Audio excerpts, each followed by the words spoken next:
Before we begin, if you're enjoying this content, please consider using your hype points on this video. It helps the channel more than you could possibly know. If you're listening on Spotify, leaving a review would mean the world to us. And if you want, drop a comment letting us know what time it is and where in the world you're tuning in from. We absolutely love seeing where everyone is listening. And of course, if you enjoy these deep dives into the unexplained, hit that subscribe button. It keeps us going. A massive thank you to Dogface680 and Michael Elliott for suggesting today's story. Your support and ideas fuel this channel. Now, let's begin. Imagine looking up at the night sky, believing humanity stands alone in the cosmic void. Now imagine discovering we've never been alone at all, that something has been watching us, circling silently above our heads, not for years or decades, but possibly for millennia.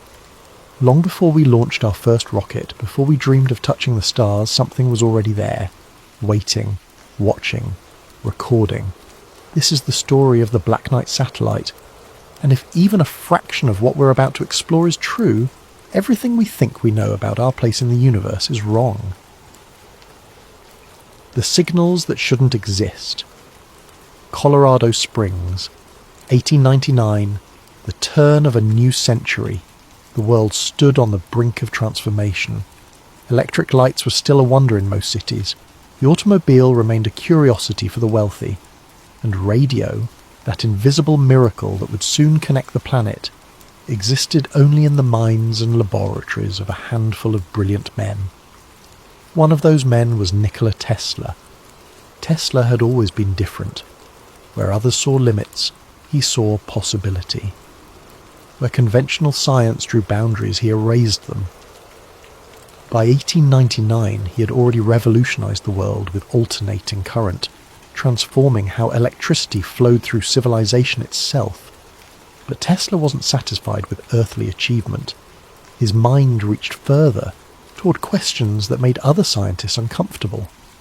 In his Colorado laboratory, a converted electrical station on the outskirts of town, surrounded by coils that could generate artificial lightning and equipment that looked more like instruments of alchemy than science, Tesla conducted experiments that pushed the boundaries of what was thought possible. He was attempting something no one had successfully done before, transmitting electrical energy wirelessly across vast distances. The laboratory itself was a wonder. Locals watched with mixture of fear and fascination as Tesla's experiments lit up the night sky. Artificial lightning bolts crackled from his equipment, visible for miles. Thunder echoed across the plains. Some nights light bulbs miles away would glow faintly, powered by energy transmitted through the Earth itself, demonstrating Tesla's theories about wireless power transmission. The equipment was massive, strange, beautiful in its complexity. Copper coils rose 20 meters toward the ceiling, wrapped with miles of wire. Capacitors the size of barrels hummed with stored charge. A wooden tower extended above the building, supporting a copper sphere 3 feet in diameter, and at the center of it all, Tesla's receivers, sensitive enough to detect the faintest whispers of electromagnetic radiation from anywhere on Earth or beyond. Tesla worked alone most nights, preferring the quiet darkness when atmospheric interference was minimal. He would adjust his equipment with meticulous precision, tuning receivers to different frequencies, searching for patterns in the electromagnetic chaos that filled the air. He was mapping invisible territory, charting the contours of a realm no human had properly explored. It was during one of these late-night sessions in the depth of a Colorado winter that Tesla noticed something impossible, a signal, repeating, rhythmic, intelligent. At first, he thought his equipment was malfunctioning. He checked the connections, recalibrated the instruments, verified every element of his apparatus. He disconnected components one by one, testing each individually, searching for the source of interference. But the signal persisted, unchanged, undeterred by his modifications. 1, 2, 3. 1, 2, 3. A pattern too deliberate to be natural interference, too structured to be random atmospheric noise. Tesla's mind raced through possibilities. Could it be another experimenter? No. No one else had equipment sensitive enough or powerful enough to generate such signals. Could it be a natural phenomenon? Lightning created bursts of radio energy, but they were chaotic, unpredictable. This was neither. This was organised, intentional, communicative. He documented what he heard with meticulous precision, filling pages of his journal with notes, sketches, measurements. The signals came at regular intervals, precise as clockwork. They weren't like anything terrestrial radio could produce, because terrestrial radio barely existed yet. Marconi was still years away from his first transatlantic transmission. No radio towers dotted the landscape. No broadcasters filled the airwaves with music and news. Night after night, Tesla returned to his receivers, monitoring the signals. Sometimes they were strong, crisp, unmistakable. Other nights they faded, became whispers barely distinguishable from background noise. But they always followed the same pattern. 1, 2, 3. A counting sequence. Or perhaps something more complex that he couldn't yet decipher. He tried transmitting responses, sending rhythmic patterns back into the void, wondering if whatever sent the signals might recognise an attempt at communication. He varied frequencies, modified waveforms, attempted everything his understanding of electromagnetic theory suggested might establish two-way contact. But if his transmissions were received, he detected no acknowledgement, no change in the pattern. Yet these signals existed, clear, unmistakable, unexplainable. Tesla, never one to shy from bold speculation, reached a conclusion that would haunt him for the rest of his life. In his notes, he suggested the signals might be coming from Mars, from some intelligent civilization attempting to make contact with Earth. He spoke about it publicly, though carefully, knowing how easily genius could be mistaken for madness. The scientific community largely dismissed him. Mars signals? Impossible. Absurd. The ramblings of a man too brilliant for his own good, they said. But Tesla knew what he had detected. He knew those signals were real, originating from somewhere beyond Earth's atmosphere, from a source humanity had not created and did not understand. What Tesla couldn't have known was that his discovery was just the beginning, that decades later others would detect the same impossible signals, and that eventually those signals would be connected to something physical, something real, something orbiting silently in the darkness above, something that would come to be known as the Black Night. The long-delayed echoes. Time moved forward. Tesla's strange signals faded into footnote status, remembered mostly as an eccentric moment in the great inventor's career. The world plunged into war, then emerged into the roaring 20s, an age of jazz, prosperity, and unprecedented technological advancement. Radio had finally arrived. What Tesla had pioneered now connected the world. Voices and music travelled invisibly across continents.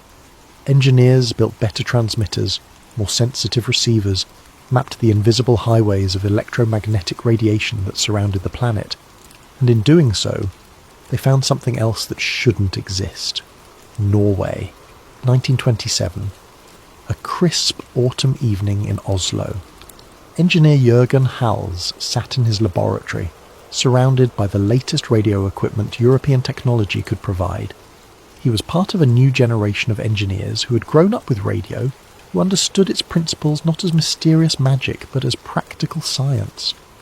He worked for Telefunken, conducting experiments to better understand how radio waves propagated through Earth's atmosphere, research that would improve long-distance communication. The process was methodical, almost routine by this point. Send a pulse of radio energy into the sky, wait for it to bounce off the ionosphere, that newly discovered layer of charged particles high above Earth, measure the time delay, calculate the height of the ionosphere from that delay, build a better understanding of atmospheric physics. Hal sent his signal as usual, but the echo didn't return immediately. He waited, watching his equipment. 1 second, 2 seconds, 3 seconds. Still nothing. He checked his receiver, wondering if it had failed, if a vacuum tube had burned out, if a connection had loosened. Then the echo came, back. but it arrived 3 seconds late. 3 seconds. Hal stared at his instruments, certain something had malfunctioned. He ran the experiment again. Same result. Again, same delay. He verified his equipment component by component. Everything functioned perfectly. For radio waves travelling at the speed of light, 3 seconds meant the signal had travelled nearly 900,000 kilometres before returning. The ionosphere sat only 300 kilometres above Earth's surface, perhaps 400 at its highest. Simple mathematics showed the impossibility. There was nothing else for the signal to bounce off. Nothing that could cause such a delay. Nothing known to exist in that empty space between Earth and the Moon. Unless something else was up there. Something far beyond the ionosphere. Something large enough and solid enough to reflect radio waves back to Earth. Hals documented the anomaly meticulously. As a scientist, he knew the importance of reproducible results. He conducted the experiment dozens of times over the following weeks. Sometimes the delay was 3 seconds, sometimes 5, sometimes 8. Once, impossibly, the echo returned after 15 seconds, suggesting a distance of more than 4 million kilometres further than the Moon. The pattern was inconsistent, but it was undeniably real. Something was reflecting his signals from distances that made no sense. Hals documented the anomaly meticulously. He wasn't given to wild speculation, but he knew what he had measured. He published his findings, expecting scientific discourse, debate, investigation. Instead, he encountered silence. A few researchers acknowledged the data. Most simply ignored it, filing it away as some unexplained quirk of atmospheric physics that would eventually be understood through conventional means. But the long-delayed echoes, as they came to be called, didn't stop. Throughout the late 1920s and into the 30s, other researchers detected similar phenomena. Radio signals that returned seconds, sometimes even minutes after they should have. Echoes from nowhere or from somewhere impossibly distant. Some scientists proposed theories. Perhaps radio waves were bouncing off clouds of ionized gas far beyond Earth. Perhaps there were unknown layers of the atmosphere reflecting signals in unexpected ways. Perhaps it was all measurement error. But a few researchers, those willing to think beyond conventional boundaries, began to wonder about something else. What if the signals were bouncing off an object? Something in orbit far above the planet, placed there long before humanity had the capability to reach space. The idea seemed absurd. Satellites didn't exist. Spaceflight was pure fantasy, the domain of science fiction writers, not serious scientists. Yet the data persisted. The echoes continued, and deep in classified files and obscure scientific journals, a puzzle was forming that wouldn't be fully recognised for decades. Tesla's signals, Halsey's echoes, pieces of something larger, something watching, something waiting. The Black Knight was making itself known, even if no one yet understood what they were seeing. The Space Age Shock, October 4th, 1957. A date that changed human history forever. The Soviet Union launched Sputnik 1 into orbit, a polished sphere barely larger than a beach ball, equipped with simple radio transmitters that sent rhythmic beeps back to Earth. Those beeps announced to the world that humanity had finally escaped the cradle. We were no longer bound to our planet. The space age had begun. The United States reacted with shock, fear and determination. If the Soviets could put a satellite in orbit, they could put a weapon there too. The space race ignited overnight. A competition not just for scientific achievement, but for survival itself. Both superpowers began launching satellites with increasing frequency.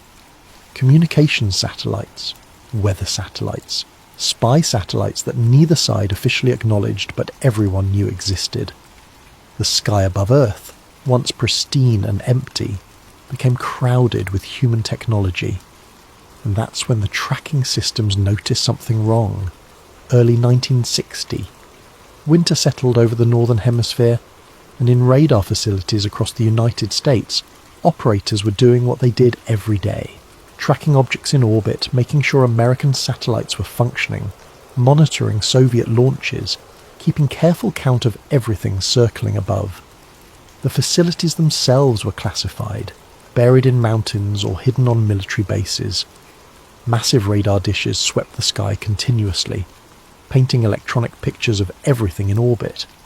Every satellite had a designation, a tracking number, a file documenting its launch, orbit, and purpose.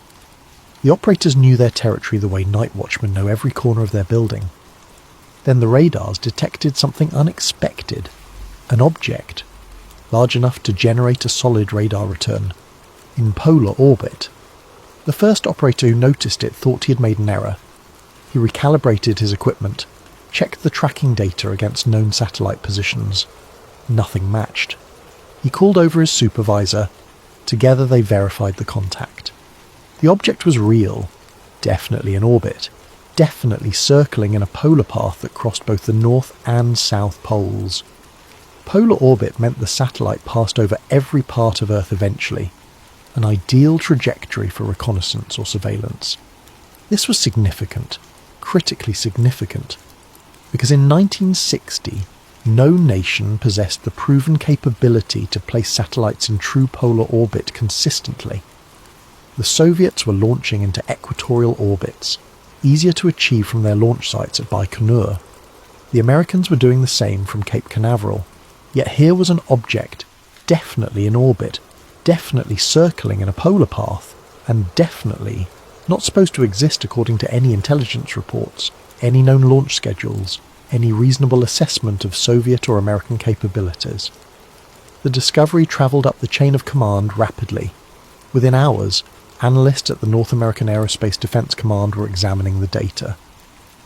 Within days, the highest levels of military and intelligence leadership were briefed.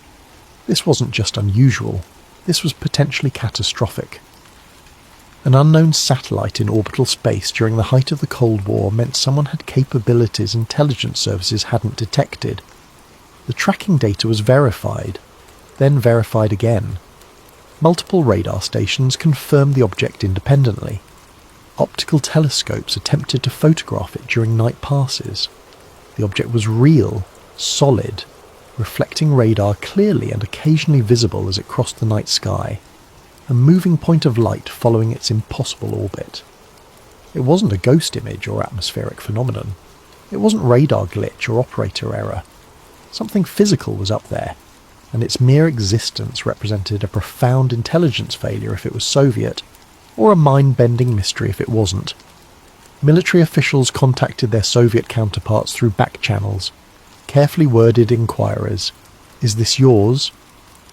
The answer came back negative. The Soviets denied ownership. They claimed to have no satellite in polar orbit, which meant either the Soviets were lying, which was possible, or something else was orbiting Earth. Something neither superpower had launched. The story leaked to the press.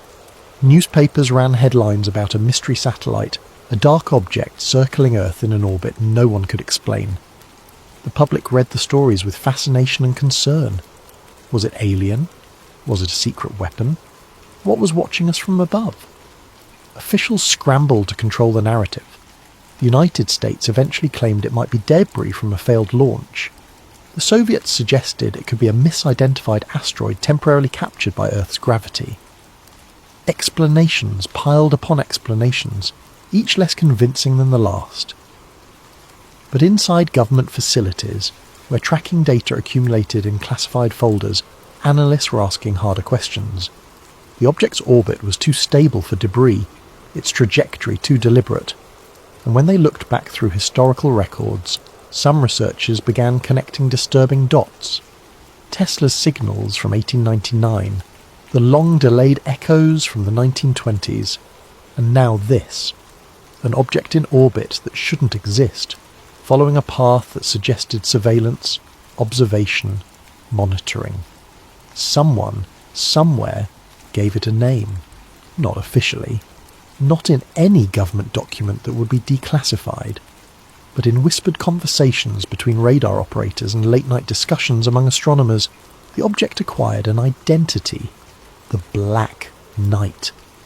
A name pulled from medieval legend. A mysterious figure operating outside the rules, unknown and unknowable. It fit perfectly. because whatever was up there, it didn't follow the rules of human spaceflight. It predated our capabilities, and it showed no signs of leaving. The object that wouldn't leave through the early 1960s, the Black Knight became an obsession for those who knew about it. Lieutenant Commander James Breckenridge was one of those people. He worked at a classified tracking facility in the mountains of Colorado, spending 12-hour shifts in a windowless room, illuminated only by the green glow of radar screens. His job was simple on paper: track every object in orbit, maintain updated logs, report anomalies. In practice, it meant staring at blips of light representing humanity's tentative presence in space, watching satellites crawl across projected orbits, noting the gradual decay as atmospheric drag pulled them inevitably earthward. But one object refused to follow the rules. Breckenridge first noticed it during a routine overnight shift in February of 1961. The blip appeared on his screen, moving in its now familiar polar orbit. He logged it as usual, designation unknown-7. But something was different that night. The object seemed to change altitude, rising higher, then dropping lower, as if manoeuvring. Satellites didn't manoeuvre in 1961. They were inert objects following ballistic trajectories, obeying Newton's laws without question. Control systems for orbital manoeuvring wouldn't be perfected for years. Yet unknown-7 was accelerating, decelerating, adjusting its path in ways that suggested active propulsion. Breckenridge called his supervisor. Together they watched as the object performed what appeared to be a course correction, shifting its orbital plane by several degrees. The manoeuvre would have required thrust, fuel, sophisticated guidance systems, technology that, according to every intelligence assessment, didn't exist yet. The supervisor picked up a red phone, connected directly to NORAD headquarters. Within an hour, analysts were reviewing the tracking data, searching for explanations. Equipment malfunction, atmospheric aberration, radar glitch, none fit. The manoeuvre had been recorded by multiple stations independently. Unknown-7 had moved under its own power. This wasn't debris. This wasn't a passive satellite tumbling through space. This was something active, controlled, responsive. Tracking stations across the globe began monitoring it with renewed intensity. Astronomers pointed telescopes upward whenever it crossed the night sky, trying to photograph it, discern its shape, understand its nature. Intelligence agencies filed reports, classified and compartmentalized, accessible only to those with the highest clearances and need to know. The object's behavior became increasingly strange, increasingly inconsistent with any known satellite, human or otherwise. Sometimes it appeared on radar as a solid return signal, indicating something large and metallic, perhaps 10 to 15 meters in length. Other times it seemed to vanish completely, dropping off tracking systems as if it had the ability to mask itself from detection or slip into an orbit too distant for ground-based sensors to follow. Then, hours or days later, it would reappear, continuing its eternal circuit as if it had never left. Observers noted its appearances seemed to correlate with certain events. When the United States launched new satellites, Unknown-7 would appear, tracking parallel to the launches as if observing. When nuclear tests occurred in the Pacific, radar operators reported increased activity from the object, multiple passes over test sites in short succession. Its orbital path was another profound mystery. The polar orbit never decayed. Every satellite humans launched gradually lost altitude, pulled inexorably downward by atmospheric drag and gravitational perturbations. Even at high altitudes, thin wisps of atmosphere created friction, stealing energy, lowering orbits kilometre by kilometre. Eventually, every satellite would tumble back to Earth, burning up in the atmosphere or crashing into the ocean. But the Black Knight maintained its orbit. Year after year, decade after decade, it remained aloft at precisely the same altitude, as if immune to the forces that governed every other object in space, as if it possessed the ability to adjust its trajectory continuously, compensating for drag, maintaining perfect equilibrium. By the mid-60s, some analysts began keeping personal files, unofficial documentation of the object's behaviour. They noted patterns. The object seemed most active during periods of high solar activity. It appeared more frequently over certain latitudes, particularly over densely populated regions and areas of rapid technological development. It occasionally emitted radio signals, though never in response to attempted communications. One analyst, whose name remains classified to this day, wrote in a memo that was buried in secure archives. Unknown-7 exhibits behaviour inconsistent with any passive orbital object. It manoeuvres, it adjusts, it observes. Whatever this object is, it is fulfilling a purpose we do not understand, following directives we did not program, serving masters we have not met. Radio operators occasionally reported strange signals emanating from the object's vicinity, not constantly, not predictably. But sometimes, late at night when atmospheric conditions were optimal and background interference minimal, receivers would pick up brief transmissions, rhythmic patterns that echoed Tesla's original discovery more than 60 years earlier. 1, 2, 3, 1, 2, 3. Specialist Thomas Chen worked the night shift at a signals intelligence facility in West Virginia, deep in the Appalachian Mountains where the terrain shielded sensitive receivers from commercial radio. Interference. His job was to monitor Soviet communications, searching for patterns, intercepting transmissions, contributing to the vast intelligence apparatus that defined the Cold War. But one night in March of 1963, he picked up something that didn't fit any known Soviet frequency or communication protocol. The signal came through clearly, cutting through background static with unusual strength. Not voice, not data, just a rhythmic pulse. 1, 2, 3, pause. 1, 2, 3, pause. The pattern repeated with mechanical precision, each pulse identical in duration and intensity. Chen adjusted his receiver, trying to pinpoint the source. The signal was coming from above, from orbital altitude. He checked the logs. No American satellites were scheduled to pass overhead. No Soviet satellites either, according to tracking data. He recorded the transmission, documented the time, frequency, and signal strength. As he listened, something about the pattern seemed intentional, communicative, as if whoever or whatever sent it was trying to convey meaning through sheer repetition. The signal lasted exactly 3 minutes. Then it stopped, cutting off mid-sequence as abruptly as it had begun. Chen filed his report. Days later, a classified courier arrived at his facility, collecting all documentation related to the transmission. He never learned what happened to his recordings. He was told only that the matter was being handled at higher levels, and that he should not discuss the incident with anyone, including other operators at his facility. But Chen wasn't the only one. Throughout the 60s and 70s, similar reports accumulated. Radio operators across the globe working independently, detecting the same rhythmic transmissions, always brief, always following the same pattern, always originating from orbital altitude when the black night was overhead. No one could decode the signals. Cryptanalysts attempted every technique known to intelligence agencies: pattern analysis, frequency decomposition, mathematical modelling. Nothing revealed meaning. The signals remained opaque, resistant to interpretation, as if they were either random noise that coincidentally formed patterns or sophisticated communications using principles human science hadn't yet discovered. One analyst proposed a disturbing theory. The signals weren't meant for us.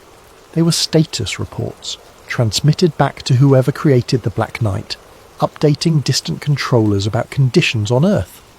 We weren't the intended recipients. We were merely the subjects being reported upon.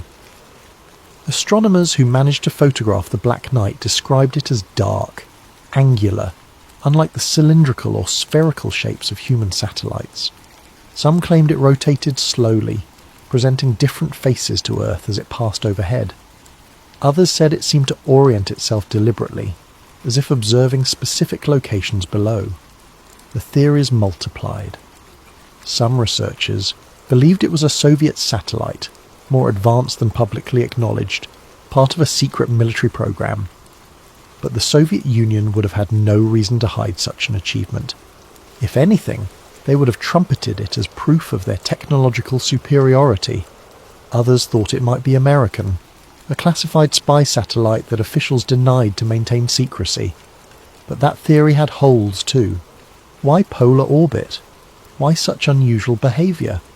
Why let it become a public mystery if you wanted to keep it secret? And then there were those who believed something else entirely. Those who looked at the evidence, all the accumulated decades of strange signals and impossible observations, and reached a conclusion that conventional science couldn't accept. The Black Knight wasn't launched by any human nation. It was already here, waiting in orbit long before we arrived. An ancient probe from somewhere else, placed in position to watch Earth, to monitor its inhabitants, to gather data for purposes we couldn't fathom. An alien satellite, older than human civilization, still functional, still watching. The idea seemed insane, yet the evidence refused to cooperate with conventional explanations, and as the years passed, as more data accumulated, the mystery only deepened. NASA and the missing context. December 1998. Nearly 4 decades after the Black Knight's first documented appearance in official tracking data. The Space Shuttle Endeavour lifted off from Kennedy Space Center on mission STS-88, carrying 6 astronauts and the first American component of what would become the International Space Station. The objective was historic: deliver the Unity module to orbit and attach it to the Russian-built Zarya control module. Humanity was building in space, creating something that would endure, a permanent outpost among the stars. The mission went smoothly by the exacting standards of spaceflight. Launch was nominal. Rendezvous with Zarya proceeded without incident. Astronauts successfully attached Unity, connecting American and Russian hardware in a symbolic embrace that transcended the old Cold War divisions. But during the mission, between more important tasks, something else happened. Something that would reignite decades-old mysteries and send conspiracy communities into overdrive. An astronaut, looking out one of Endeavour's windows during a quiet moment, noticed an object floating nearby, not attached to the shuttle, not part of the International Space Station. Just there, tumbling slowly in the black void, catching sunlight as it rotated. The astronaut grabbed a camera. Training took over. Unknown objects near the spacecraft were potential hazards, collision risks that needed to be documented and tracked. Multiple photographs were taken from different angles as the object drifted past, its slow tumble presenting different faces to the camera. The images were striking. The object appeared dark, metallic, angular. It had distinct edges, structural features that didn't match the random shapes of typical space debris. It looked almost manufactured, purposeful, like something designed rather than something that had broken apart accidentally. When Endeavour returned to Earth and NASA released the mission photography, those images were buried in thousands of others. Routine documentation, astronaut shots of Earth, of the shuttle's payload bay, of crew members at work, nothing special, until someone noticed. A researcher combing through the images stopped at the photographs of the dark object. Something about it seemed familiar. The angular shape, the way it reflected light, the sense of something solid and deliberate rather than fragmented and chaotic. The researcher posted the images online with a simple question. Could this be the Black Knight? The internet response was instantaneous and explosive.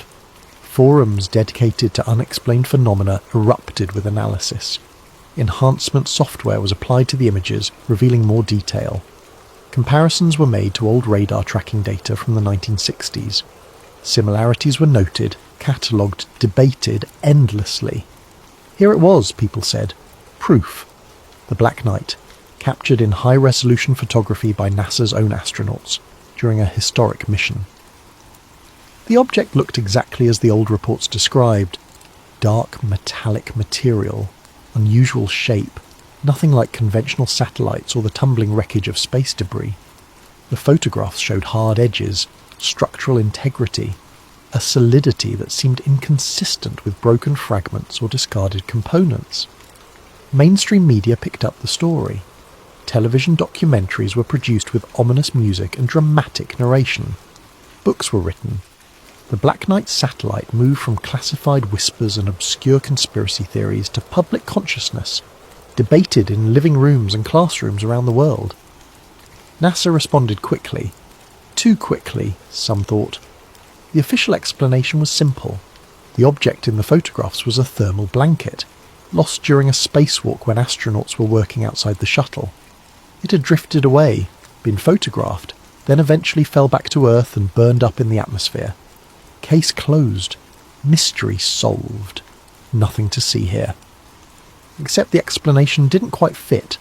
The object in the photographs didn't look like a thermal blanket. It had hard edges, structural integrity, a solidity that seemed inconsistent with flexible insulation material. And its rotation, the way it tumbled through space, suggested mass and density beyond what a loose blanket should possess. More troubling, the photographs seemed to match descriptions from the 1960s. Same dark coloration, same angular appearance, same sense of something deliberate rather than accidental. Skeptics accepted NASA's explanation. A thermal blanket, simple as that. But those who had studied the Black Knight for years saw something else. They saw continuity, a thread connecting Tesla's signals to Halsey's echoes, to the 1960 radar contacts to these 1998 photographs, and they wondered, if this was just a lost thermal blanket, why did it look so much like what people had been reporting for decades? Why did it appear at the exact moment humanity was building a permanent presence in orbit? The timing felt significant, as if the Black Knight was making itself known again, reminding us it was there, watching as we expanded into its domain. NASA maintained its position. The matter was closed, but the photographs remained, circulating online, studied and analysed, kept alive by those who believed something far stranger than space debris was orbiting above. The ancient satellite theory. Let's step back and consider the impossible. What if the Black Knight is exactly what it appears to be? Not a misidentified satellite, not space debris, not a thermal blanket caught on camera, but something ancient, alien, deliberately placed in orbit around Earth thousands of years ago. The theory goes like this. At some point in the distant past, before recorded human history, perhaps tens of thousands of years ago, when humans still lived in small groups of hunter-gatherers, an extraterrestrial civilization detected Earth. Perhaps they observed our sun from afar, one of billions of stars catalogued by their astronomical instruments. They noticed the third planet fell within the habitable zone, possessed liquid water on its surface, showed chemical signatures of life in its atmosphere, oxygen and methane that shouldn't coexist without biological processes constantly replenishing them. This was promising. Life-bearing worlds were rare, and intelligent life potentially rarer still. The civilization decided to investigate, but the distances were vast, measured in light years. A crewed mission would be impossibly expensive, require resources they couldn't spare, commit generations to a journey that might reveal nothing more than bacteria and simple organisms.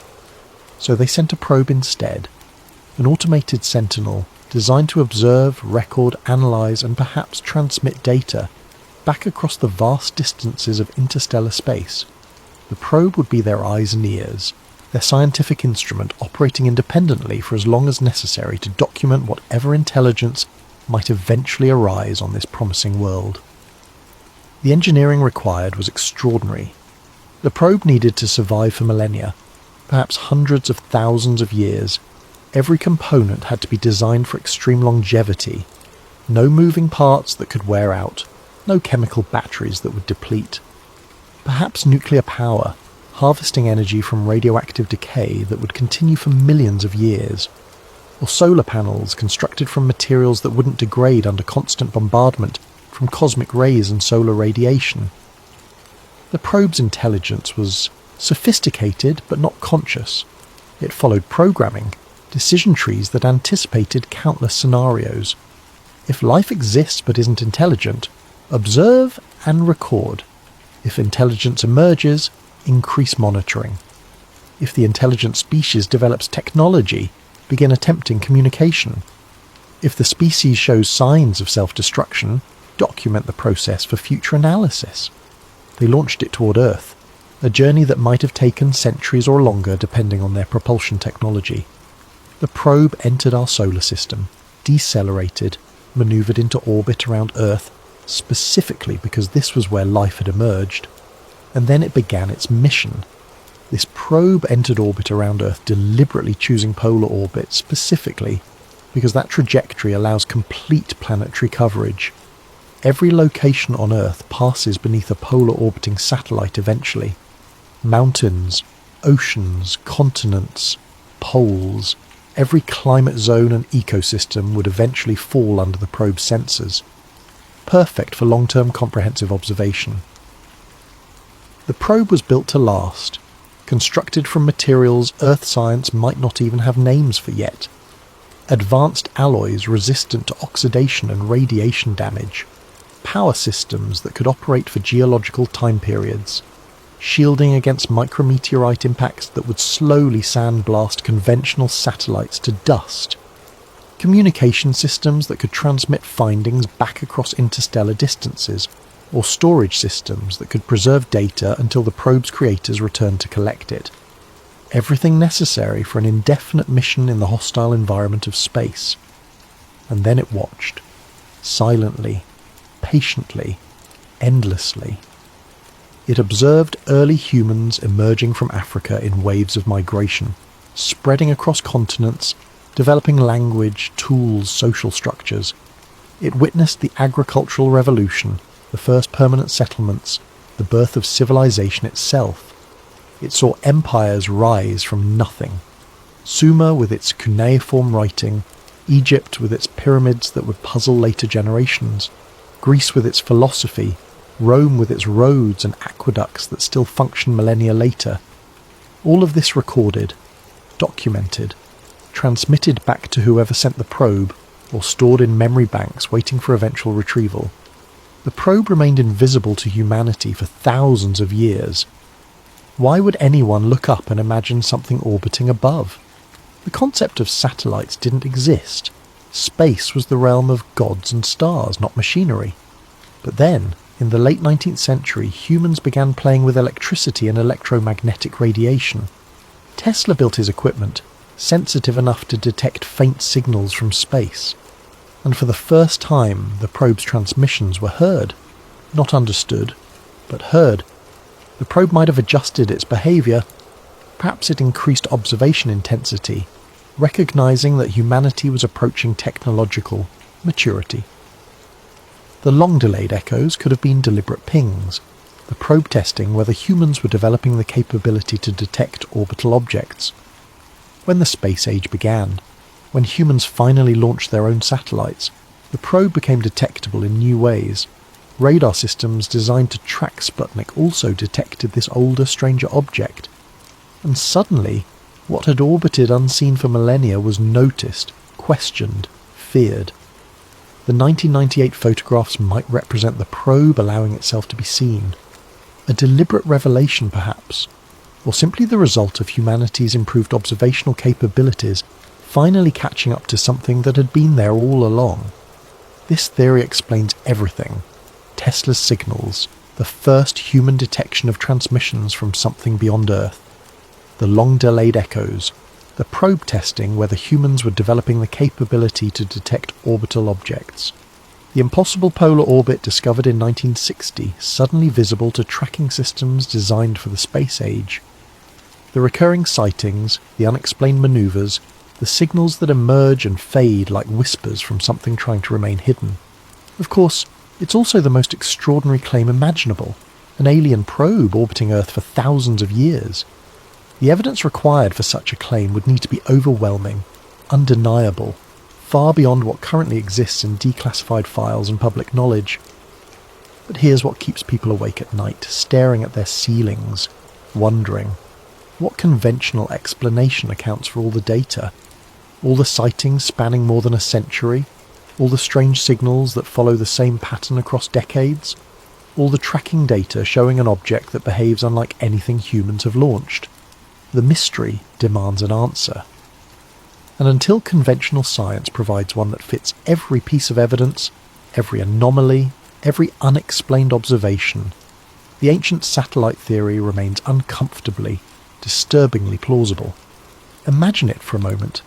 Really imagine it. Something artificial, something built by intelligence circling above your head right now, not launched yesterday or last year or even in your lifetime, but placed there before pyramids rose from Egyptian sand, before humans had written language, before civilization itself, watching as you go about your day, recording as history unfolds below, transmitting data about humanity to receivers so distant that the signals have been travelling through space for thousands of years and still haven't arrived. And us, down here, only recently developing the technology to even detect that it's there, like children finally noticing the security camera that's been filming us since birth. That's the theory. That's what some people believe the evidence suggests, and whether it's true or not, the implications are staggering. Why polar orbit matters. Let's talk about orbital mechanics, because understanding the significance of the Black Knight's trajectory is crucial to understanding why this mystery won't die. When humans launch satellites, we generally choose orbits based on the satellite's purpose. Communication satellites go into geostationary orbit above the equator, matching Earth's rotation so they appear fixed in the sky. Weather satellites often use sun-synchronous orbits, passing over the same locations at the same local time each day. The polar orbit is different. A satellite in polar orbit crosses over both poles, circling Earth perpendicular to the equator. As Earth rotates beneath it, the satellite eventually passes over every point on the planet's surface. This makes polar orbit ideal for one thing: global surveillance. Intelligence satellites use polar orbits. Earth observation satellites monitoring climate, resources and environmental changes use polar orbits.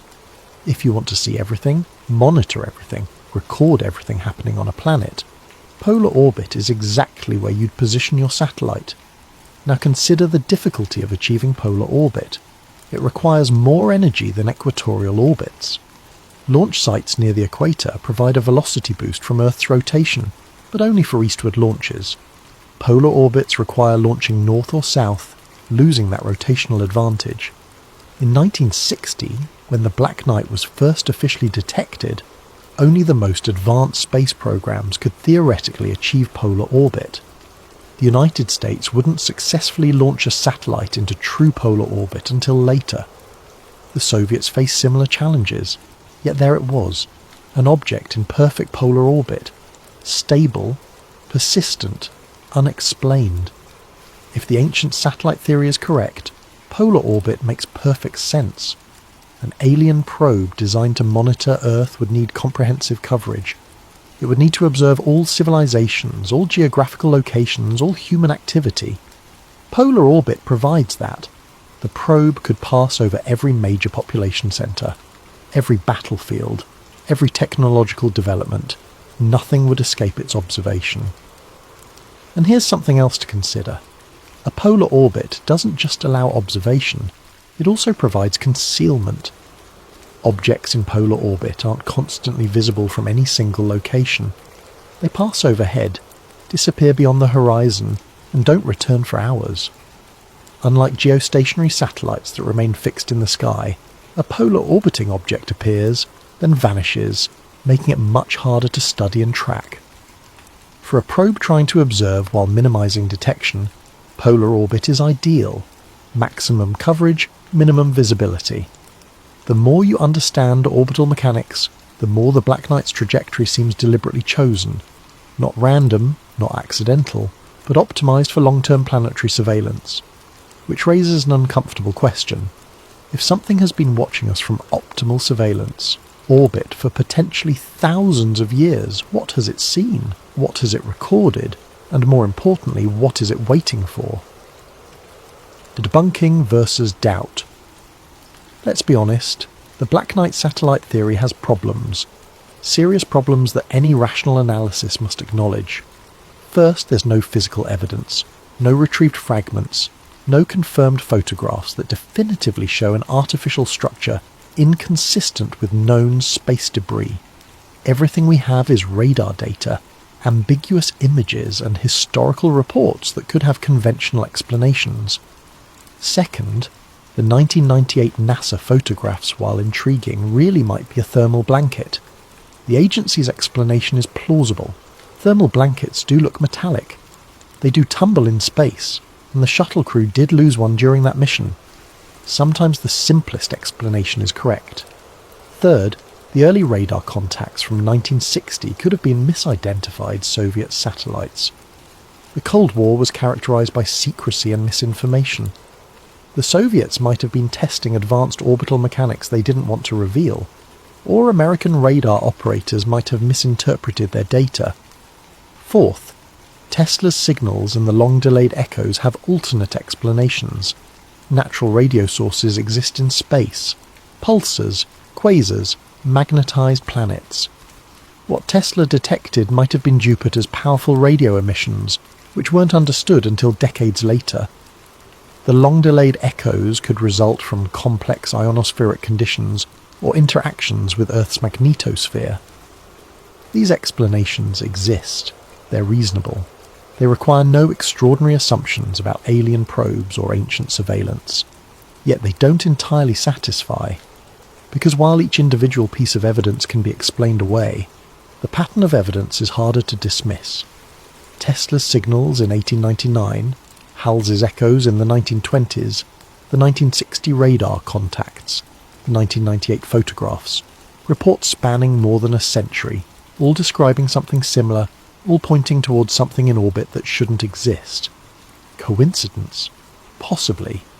The human mind excels at finding patterns even in random data. We see faces in clouds, meaning in chaos. Perhaps the Black Knight is just our pattern recognition software creating connections where none exist. But there's another issue. Much of the data remains classified. The United States government hasn't released all radar tracking information from the 1960s. Intelligence agencies haven't opened their files on unidentified orbital objects. NASA maintains its thermal blanket explanation, but hasn't provided detailed analysis of the object's composition or trajectory. This lack of transparency fuels suspicion.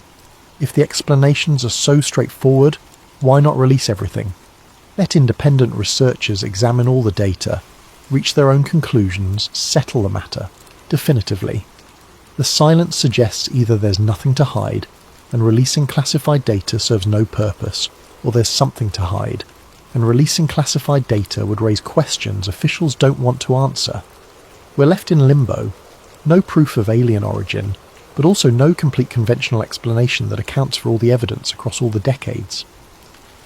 The Black Knight exists in that uncomfortable space where debunking and doubt coexist, where reasonable skepticism meets reasonable curiosity, where the simplest explanation might be correct, or might be missing something profound. If it's real, why now?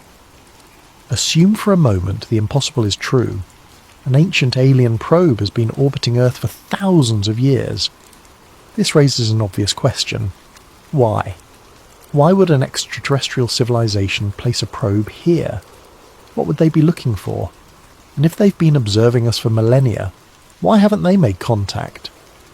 One theory suggests the probe is waiting for humanity to reach a certain level of technological development. Perhaps the civilization that sent it operates under a non-interference principle, similar to ideas explored in science fiction. They observe but don't interfere, allowing intelligent species to develop naturally.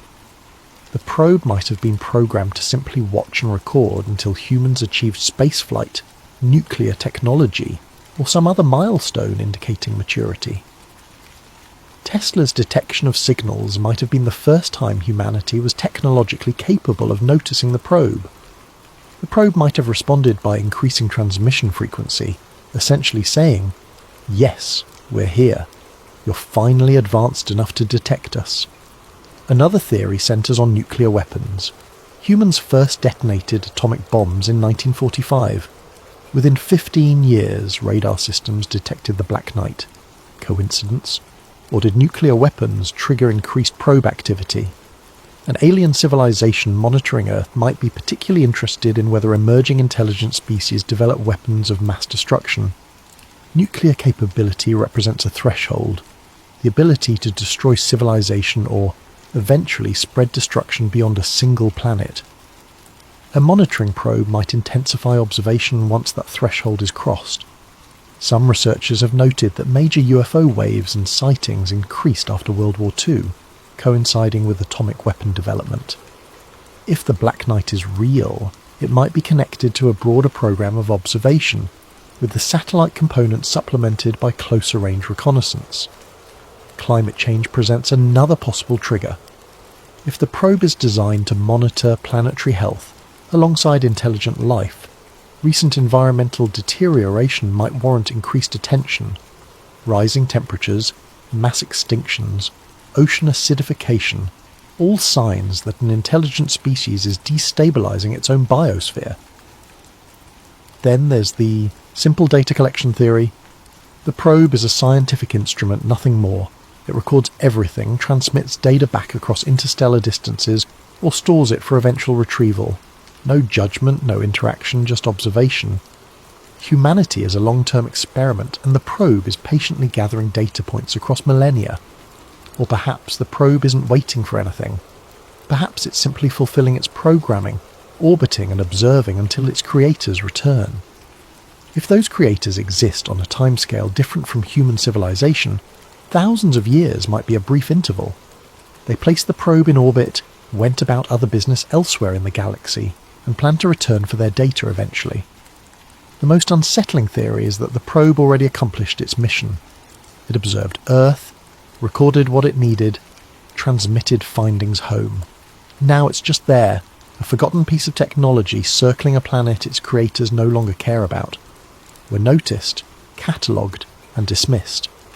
All of these theories assume the probe exists, which remains unproven. But if it does exist, the question of why now becomes critical. Because whatever triggered the probe's increased detectability in the mid-20th century might be the same thing that eventually triggers direct contact or judgment.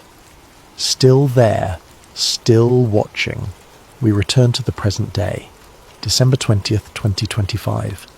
Thousands of satellites now orbit Earth, communications networks connecting every continent, GPS constellations guiding ships, aircraft, and your phone's navigation app. Scientific instruments studying climate, tracking storms, measuring ice melt. Space stations where astronauts live for months at a time. The sky above has become crowded with human technology, this shell of machinery encircling the planet so dense that collisions are now a genuine concern. And somewhere in that crowded sky, if the evidence is to be believed, something older remains. Objects still appear on tracking systems that defy easy classification. Space debris is catalogued meticulously now.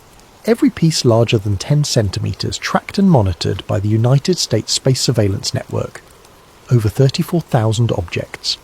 Defunct satellites, spent rocket stages, fragments from collisions and tests. Each one has a designation, an orbit, a history. But sometimes anomalies emerge. Objects that don't match known debris. Objects in unusual orbits that seem too stable for uncontrolled fragments. Objects that seem to maneuver, changing trajectory in ways that simple debris cannot. Obeying rules we haven't programmed. In October of 2023, operators at a tracking facility noticed something strange. An object in polar orbit, previously catalogued as debris from a Chinese satellite, performed what appeared to be a course correction. Minor, barely detectable, but present in the data. Debris doesn't course correct. Debris doesn't adjust its trajectory. The operators filed a report, requested additional observations, attempted to photograph the object during its next pass. The object vanished from tracking before the next observation window. When it reappeared 3 days later, it was in a slightly different orbit, as if it had deliberately moved to avoid scrutiny. The incident was classified. Analysis was restricted to those with specific clearances, and nothing official was ever released to the public. Are these the Black Night, or are they new mysteries separate from the old? Different objects fulfilling similar purposes perhaps? A fleet rather than a single probe? Multiple watchers ensuring complete coverage? The truth is, we don't know. We track what we can with the technology available. We explain what we're able to explain using conventional physics and reasonable assumptions. And the rest lives in that grey zone of uncertainty, filed away in classified databases, occasionally discussed in closed meetings, never fully resolved. The Black Night has been officially dismissed, relegated to conspiracy theory status. NASA's thermal blanket explanation satisfied most people, allowed the mainstream to move on. The radar contacts from the 1960s are historical curiosities now, artifacts of Cold War paranoia and primitive tracking technology that sometimes saw ghosts in the noise. Tesla's signals and the long-delayed echoes are interesting footnotes in the history of radio science, but not evidence of anything extraordinary. Case closed. The file stamped explained and returned to the archives, except it's not closed. Not really. Because new generations keep discovering the story, keep examining the evidence, keep asking questions that don't have satisfying answers. Young researchers stumble across the old reports, read Tesla's journals, examine the tracking data from 1960, look at those 1998 photographs, and wonder, why doesn't this add up? And occasionally, very occasionally, something happens that reignites the mystery. A new photograph capturing something that shouldn't be there. An unexplained radar contact during a routine tracking sweep. A signal detected by radio telescopes, rhythmic and structured, coming from orbital altitude when no known satellite is positioned to transmit. 1, 2, 3, 1, 2, 3. The pattern continues, stretching across more than a century now. The mystery persists, accumulating new layers while the old questions remain unanswered. If the Black Night is real, if an ancient probe truly orbits above us, it hasn't left.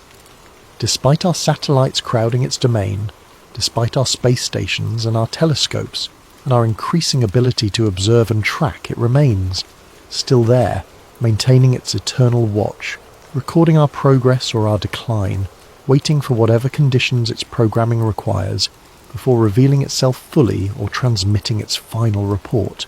And if it's not real? If the whole thing is misidentification, coincidence and pattern seeking? If it's just our minds creating connections in unrelated data, seeing purpose in random noise? Then we've created a modern myth, a technological ghost story that reflects something deep in the human psyche, our fears and hopes about the cosmos and our place within it, our desperate need to believe we're not alone, our equally desperate fear that we might be observed by intelligences we cannot comprehend.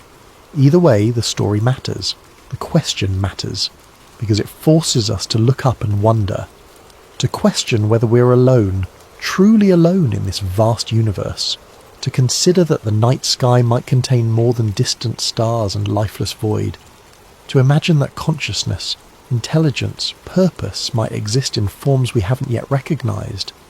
The night sky seems empty when you look up, peaceful, constant. The same stars that guided ancient navigators still visible, still tracing their predictable paths. Nothing seems to have changed in the heavens. But perhaps that's exactly the point.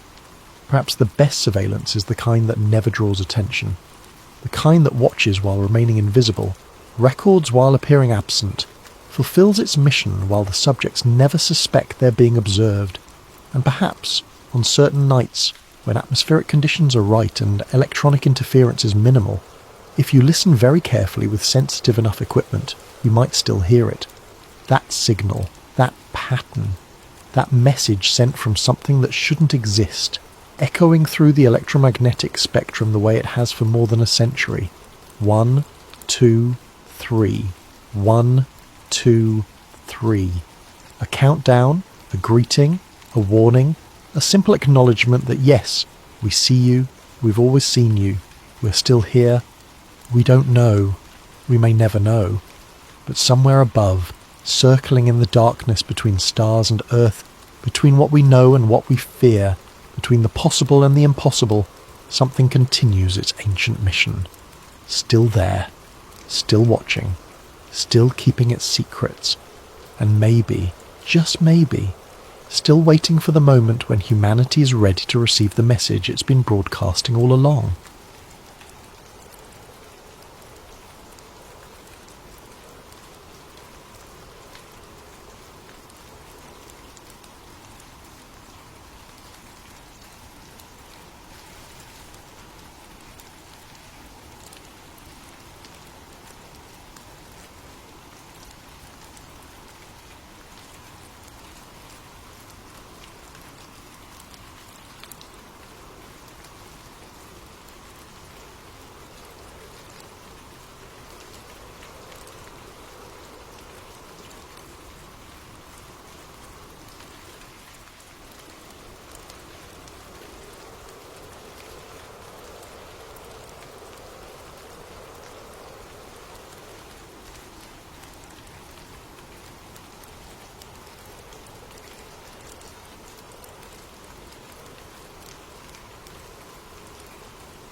Before we begin tonight's story, if you're enjoying the content here on Sleep Theories, please consider using your hype points on this video.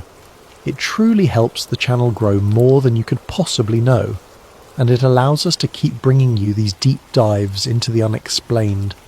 Also, if you'd like, drop a comment letting us know what time it is where you are and where in the world you're listening from. We absolutely love seeing where everyone is tuning in from, but only if you want to share. Now let's get into tonight's investigation. What if the child who came home wasn't entirely the same child who disappeared? There's a photograph that haunts the internet. You've probably seen it. A small boy, dirty and exhausted, wrapped in a blanket, staring into a camera with eyes that seem far too old for his face. The rescue photo from June 2022, taken moments after 3-year-old Riker Webb was found alive in the Montana wilderness after vanishing for 2 terrifying nights. The world celebrated a miracle. Parents everywhere felt relief wash over them. Search and rescue teams were praised as heroes. The story had a happy ending. But if you look closer at that photograph, if you read between the lines of the official reports, if you listen to the whispers from Lincoln County, Montana, you'll find something else entirely. Something that suggests the miracle wasn't as simple as a lucky find. Something that implies those 2 days in the woods changed more than just a frightened child's perspective. This is the story of what really happened to Riker Webb, or at least what might have happened. Because the truth, as you'll soon discover, has been carefully managed, quietly buried, and deliberately obscured. My name is Elena Ferguson, and I'm a journalist from Spokane, Washington. I spent a year investigating this case, and what I found will make you question everything you thought you knew about missing children, wilderness survival, and the things that live in places humans rarely venture. Intro: the photo that never made sense. June 5, 2022, Montana. When Riker Webb walked out of those woods, when search teams found him inside an abandoned shed nearly 2 miles from his home, the relief was universal. News outlets ran the story with headlines like "Miracle in Montana" and "Toddler beats the odds." His parents wept with joy. The community of Troy, a tiny outpost in Lincoln County with barely 1,000 residents, exhaled collectively. But I remember seeing that photograph for the first time and feeling something other than relief. Call it journalistic instinct or maybe just human intuition. But something was wrong with the picture. Not technically wrong. The image was clear enough. The rescue workers looked appropriately concerned. The blanket wrapped around the boy was standard issue emergency gear. It was his face that bothered me. His hair looked different. Matted, yes, from 2 nights in the rain, and cold. but there was something about the way it framed his features that seemed older somehow, as if he had aged more than 48 hours. His expression didn't match what you would expect from a 3-year-old who just endured a terrifying ordeal alone in bear country. There was no crying, no reaching for parents, no visible fear or relief, just this calm, almost watchful stare, and his eyes. God, his eyes looked wrong, not injured or diseased, but wrong in a way I couldn't articulate then and still struggle to explain now. They looked like they'd seen something no child should see, something no adult should see for that matter. I wasn't the only one who noticed. Online forums began picking apart the photograph within hours. Reddit threads spawned conspiracy theories. Facebook groups dedicated to missing persons cases flagged the image as unusual. Most of it was the typical internet noise, people seeing patterns where none existed, making mountains from molehills. But some of the observations were harder to dismiss. Someone pointed out that Riker's skin tone seemed different in the rescue photo compared to family pictures taken weeks earlier. Another noted that the way he held his hands seemed too controlled for a traumatized toddler. A retired pediatric nurse commented that his facial expressions suggested a developmental age inconsistent with 3 years old. The mainstream media ignored these observations as they should have. Conspiracy theories about missing children are dangerous territory, and most of the speculation was baseless. Most of it, but not all of it. Because as I dug deeper, as I travelled to Troy and started interviewing people who were actually there, who actually participated in the search, who actually saw Riker in those first hours after he was found, I realised the official story had holes, big holes, the kind of holes that exist because the truth has been carefully excavated and replaced with something more palatable. This is that truth, or as close as I could get to it. Act 1. The real timeline. Let me start with what we know for certain. The documented facts that nobody disputes. June 3, 2022. Late afternoon, around 4 o'clock, Riker Webb disappeared from his family's yard on Deerwood Lane in Troy, Montana. He'd been playing outside while his parents worked on household projects. The yard backed up to dense wilderness, the kind of thick forest that characterises northwestern Montana, all Douglas fir and western larch, with underbrush so dense you can't see 10 feet in any direction. One moment he was there, the next he wasn't. His parents called the Lincoln County Sheriff's Office immediately. By evening, a full-scale search operation was underway. Ground teams, ATVs, tracking dogs, air support with helicopters, everything you'd mobilise for a missing child in mountain country. The conditions were brutal. Temperatures that night dropped into the low 40s. Heavy rain moved through the area. This was wilderness where mountain lions prowled and black bears were common. The terrain was unforgiving, full of cliffs and ravines and abandoned mining cabins from Montana's resource extraction past. The search continued through June 4th and into June 5th. 72 hours of coordinated effort involving dozens of volunteers, professional search and rescue teams, and law enforcement from multiple agencies. Then, on the morning of June 5, almost exactly 48 hours after he vanished, Riker was found inside a shed on Pine Ridge Road, approximately 2 miles from his home. According to the official report, he was dirty, hungry, quiet, and alert. He showed signs of exposure but no serious injuries. He was taken to a hospital for evaluation, checked out as remarkably healthy given the circumstances, and returned to his grateful parents. Case closed. Miracle achieved. Happy ending secured. Except for the details that didn't make the news, the observations that were logged and then buried, the witness statements that were taken and then classified, the evidence that suggested Riker's survival wasn't miraculous. It was impossible. Let me walk you through what I found. Act 2. The First Lies. The shed owner was a man named Reginald Dixon, a retired logger in his 70s, who lived about a quarter mile from the structure where Riker was discovered. I interviewed him at his home, A modest cabin that smelled like wood smoke and old coffee. Reginald was cooperative but clearly uncomfortable. He told me the shed had been locked the last time he checked it, over a week before Riker disappeared. He hadn't stored food there, no blankets, no supplies that might help a child survive. Just tools, he said, staring at his hands. Old equipment I don't use much anymore. The door had a padlock on it. I'm certain of that. But when the search team found Riker, I pressed, the door was open. Wide open, he confirmed. Lock was gone. Never found it. Could Riker have opened it himself? Reginald looked at me like I'd suggested the child could fly. He's 3 years old, miss. That lock required a key. Even if it didn't, even if it was somehow left unlocked, the door swelled from rain. I had to put my shoulder into it last time I opened it. A grown man's shoulder. So someone else opened it. He didn't answer directly. Instead, he said something that stuck with me. Something opened it. That's all I know for certain. The distinction felt important. I pushed further, asking about Riker's condition when he was found. Reginald hadn't been present for the discovery, but he'd spoken to the search team members who were. They said he looked cold, but not hypothermic, Reginald recalled. Which doesn't make sense, does it? 2 nights in the 40s with rain? A child that small should have been in serious trouble, but his core temperature was apparently fine, like something kept him warm. The shed itself. That shed has gaps in the walls you could stick your finger through. It's not insulated. It barely keeps the rain out. I thanked Reginald for his time and moved on to my next source, but his words echoed in my mind. Something opened it. Something kept him warm. Not someone. Something.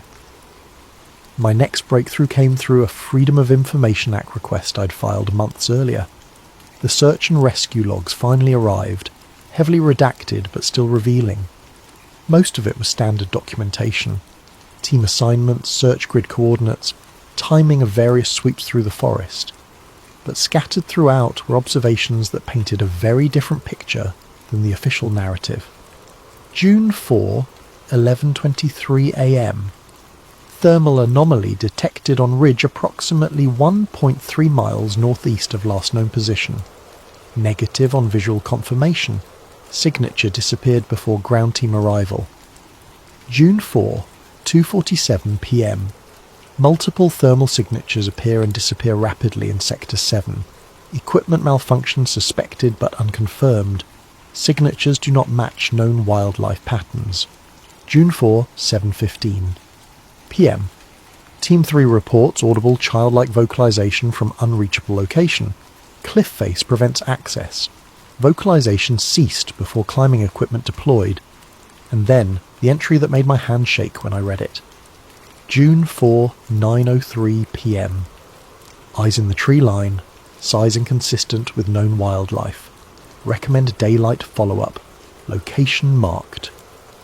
This entry was written by a volunteer firefighter named Marcus Tully. I tracked him down to a bar in Libby, about 30 miles south of Troy. He refused to talk to me at first, literally walked away when I introduced myself and mentioned Riker's case. It took 3 visits, and finally buying him dinner before he'd even acknowledge being on the search team. I don't talk about that night, he said, pushing food around his plate. I was told not to talk about that night. Told by who? He looked up at me, and I saw genuine fear in his eyes.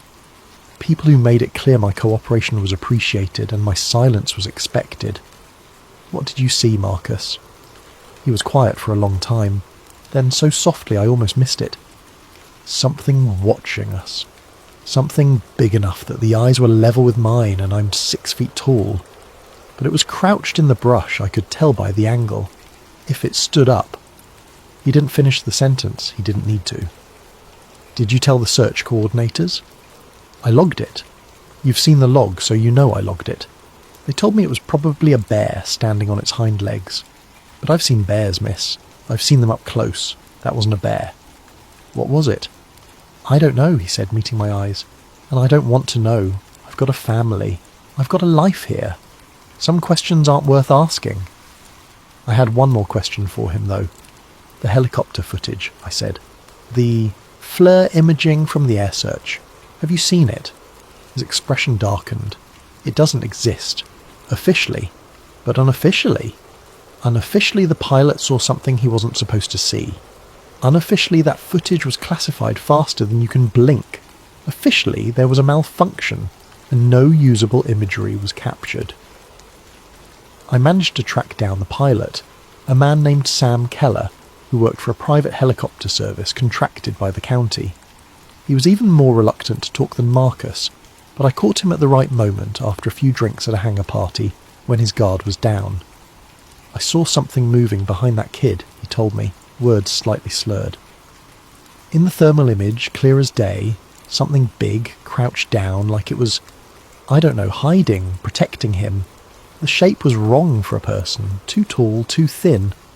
But it was there, right behind where we found him the next morning. What happened to the footage? 2 guys in suits showed up at my office 6 hours after the search ended. Didn't identify themselves, just said the footage was part of an ongoing investigation and they were confiscating the storage drives. I never saw them again, never got the drives back. When I asked the county about it, they told me there was no record of any confiscation. As far as they're concerned, the footage never existed. He looked at me with bloodshot eyes. But I know what I saw, and I know it wasn't nothing. Act 3. Local legends, local fear. The Kootenai tribe has lived in this region for thousands of years, long before Montana was Montana, long before white settlers arrived with their maps and mining claims. Their reservation isn't far from Troy, and I'd heard rumours that some of the tribal elders had knowledge about the forest that went beyond simple folklore. It took time to build trust, to find someone willing to talk to an outsider about sensitive subjects. But eventually, through a contact at the Tribal Cultural Centre, I was introduced to an elder named Joseph Running Bear. We met at his home, a modest house surrounded by pines, where he served me tea and studied me with eyes that seemed to see more than I was comfortable with. "You're asking about the Webb boy," he said. It wasn't a question. "Yes, Mr. Running Bear. I'm trying to understand what happened to him." He nodded slowly. "The forest near Troy has been different. For as long as our people have memory, we have stories about that place. Old stories." "What kind of stories?" "Stories about the mimics, the lost ones, the things that live in the deep woods and sometimes take interest in humans, especially children." He poured more tea, taking his time, choosing his words carefully. "Our legends speak of beings that can imitate human voices, especially the voices of children. They call out in the dark, leading people astray. But sometimes, rarely, they do the opposite. Sometimes they protect. Protect who? The innocent, the vulnerable, children who wander into their territory. I felt a chill run through me despite the warm tea. "Why would they do that?" Joseph shrugged. "The stories don't explain their motivations. Maybe they're lonely. Maybe they remember being human once if they ever were. Maybe they operate on logic we can't understand. But the pattern is consistent. Some who go missing in those woods return, and some who return are not quite the same." "Not the same how?" He looked at me for a long moment before answering. "They come back changed. Sometimes physically, sometimes in behaviour, sometimes in ways harder to define. Like they've seen something, experienced something, that fundamentally altered them. The eyes are usually what people notice first. The eyes look older. My hands were shaking. I set down the teacup. "Has this happened before? With other children?" "I cannot speak to specific cases," he said carefully, "but I can tell you that the area around Bull Lake Road and Pine Ridge Road has a history. Our people avoided certain parts of that forest traditionally. We marked them as places where the boundary between worlds is thin." After leaving Joseph's home, I went to the Lincoln County Courthouse and started digging through old records, missing persons cases going back decades. What I found was disturbing in its consistency. 7 missing child cases since 1960, all within a 2-mile radius of Pine Ridge Road. 3 found alive, all with memory gaps, all describing similar experiences. Darkness, cold, then warmth. a presence that felt protective rather than threatening, and finally being led or carried to a place where humans could find them. The other 4 were never found. The 3 survivors all exhibited behavioural changes after their return: withdrawal, night terrors, unusual maturity for their age. In each case, the official explanation was trauma from being lost in the wilderness. But reading between the lines, reviewing old police reports and newspaper articles, I could see the pattern Joseph had described. Something in that forest takes an interest in lost children. Sometimes it returns them, but they come back different. I managed to track down a woman who taught at Riker's preschool, though she insisted on anonymity. We met at a coffee shop in Kalispell, far enough from Troy that she felt safe talking.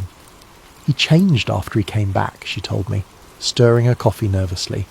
I mean, you'd expect some trauma response, right? A child going through something that frightening. But it was more than that. How so? He was more withdrawn, yes. The night terrors were bad, according to his parents, but there was also this maturity. Like he'd suddenly understood things he shouldn't understand at 3 years old. The way he'd look at you sometimes, it was like being evaluated by an adult in a child's body. She leaned closer, lowering her voice. He kept talking about the other boy. Said the other boy was nice, that the other boy kept him warm, that the other boy told him stories.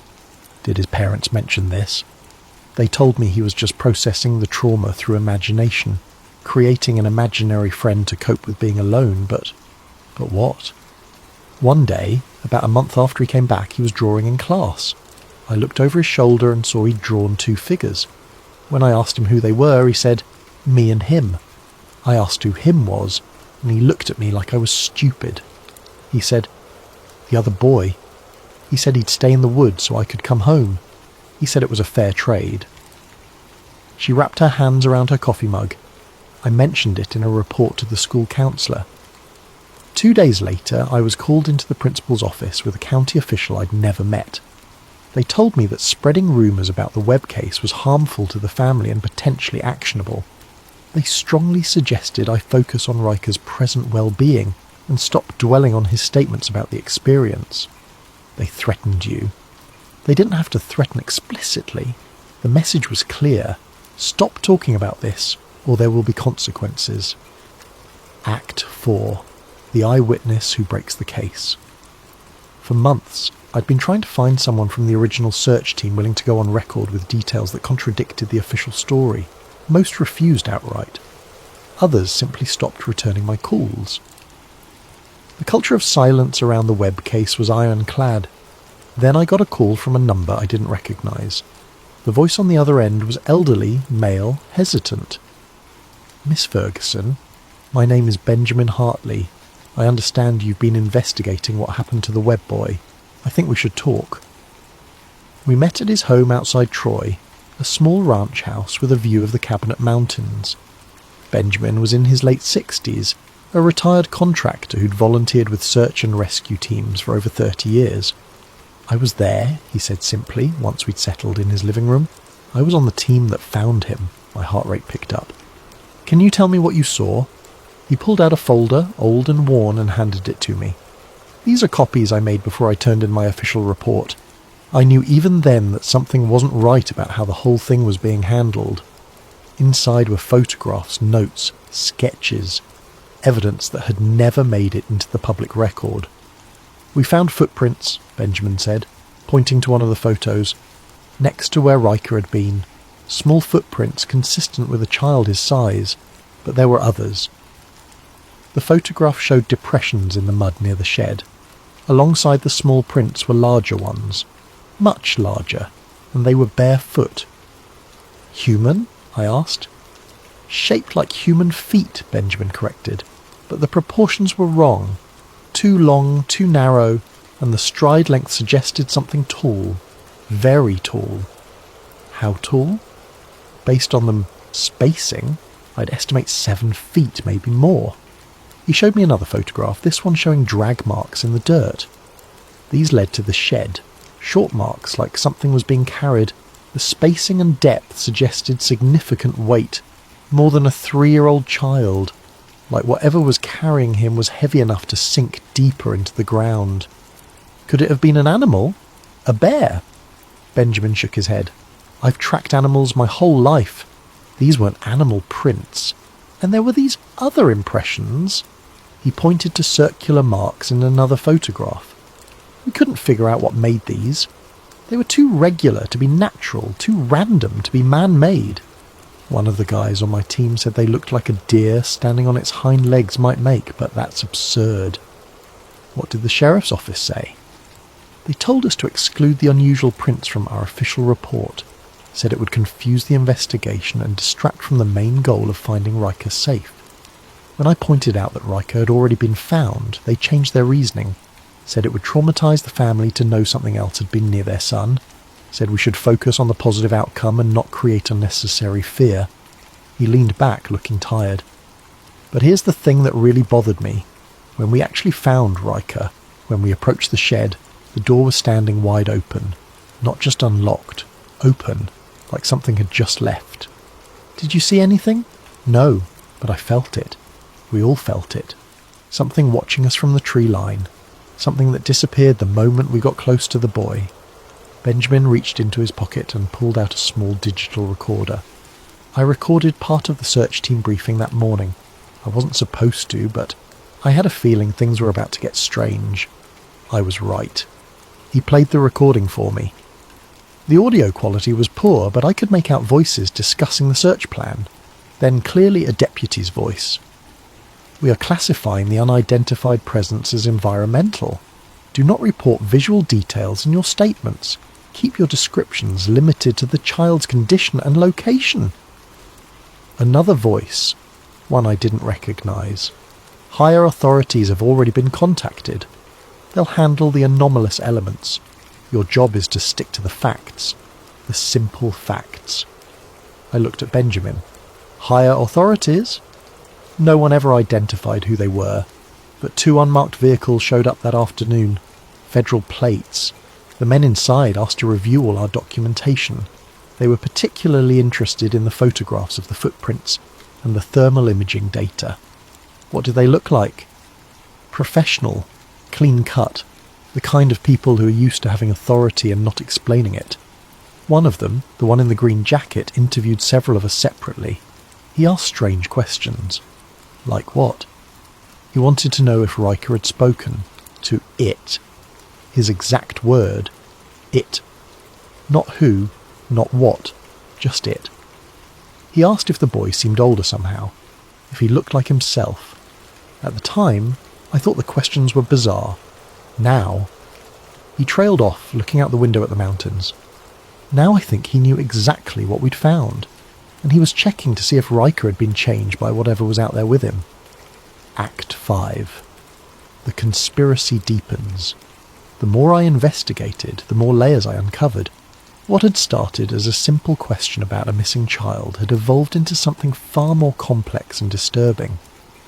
Through various sources, I'd learned that several agencies had been present during and immediately after Riker's rescue. The obvious ones were expected. Local search and rescue, Lincoln County Sheriff's deputies, Montana Fish, wildlife, and parks officers. But there were others. 2 unmarked federal vehicles had arrived the afternoon of June 5. No one could tell me which agency they represented.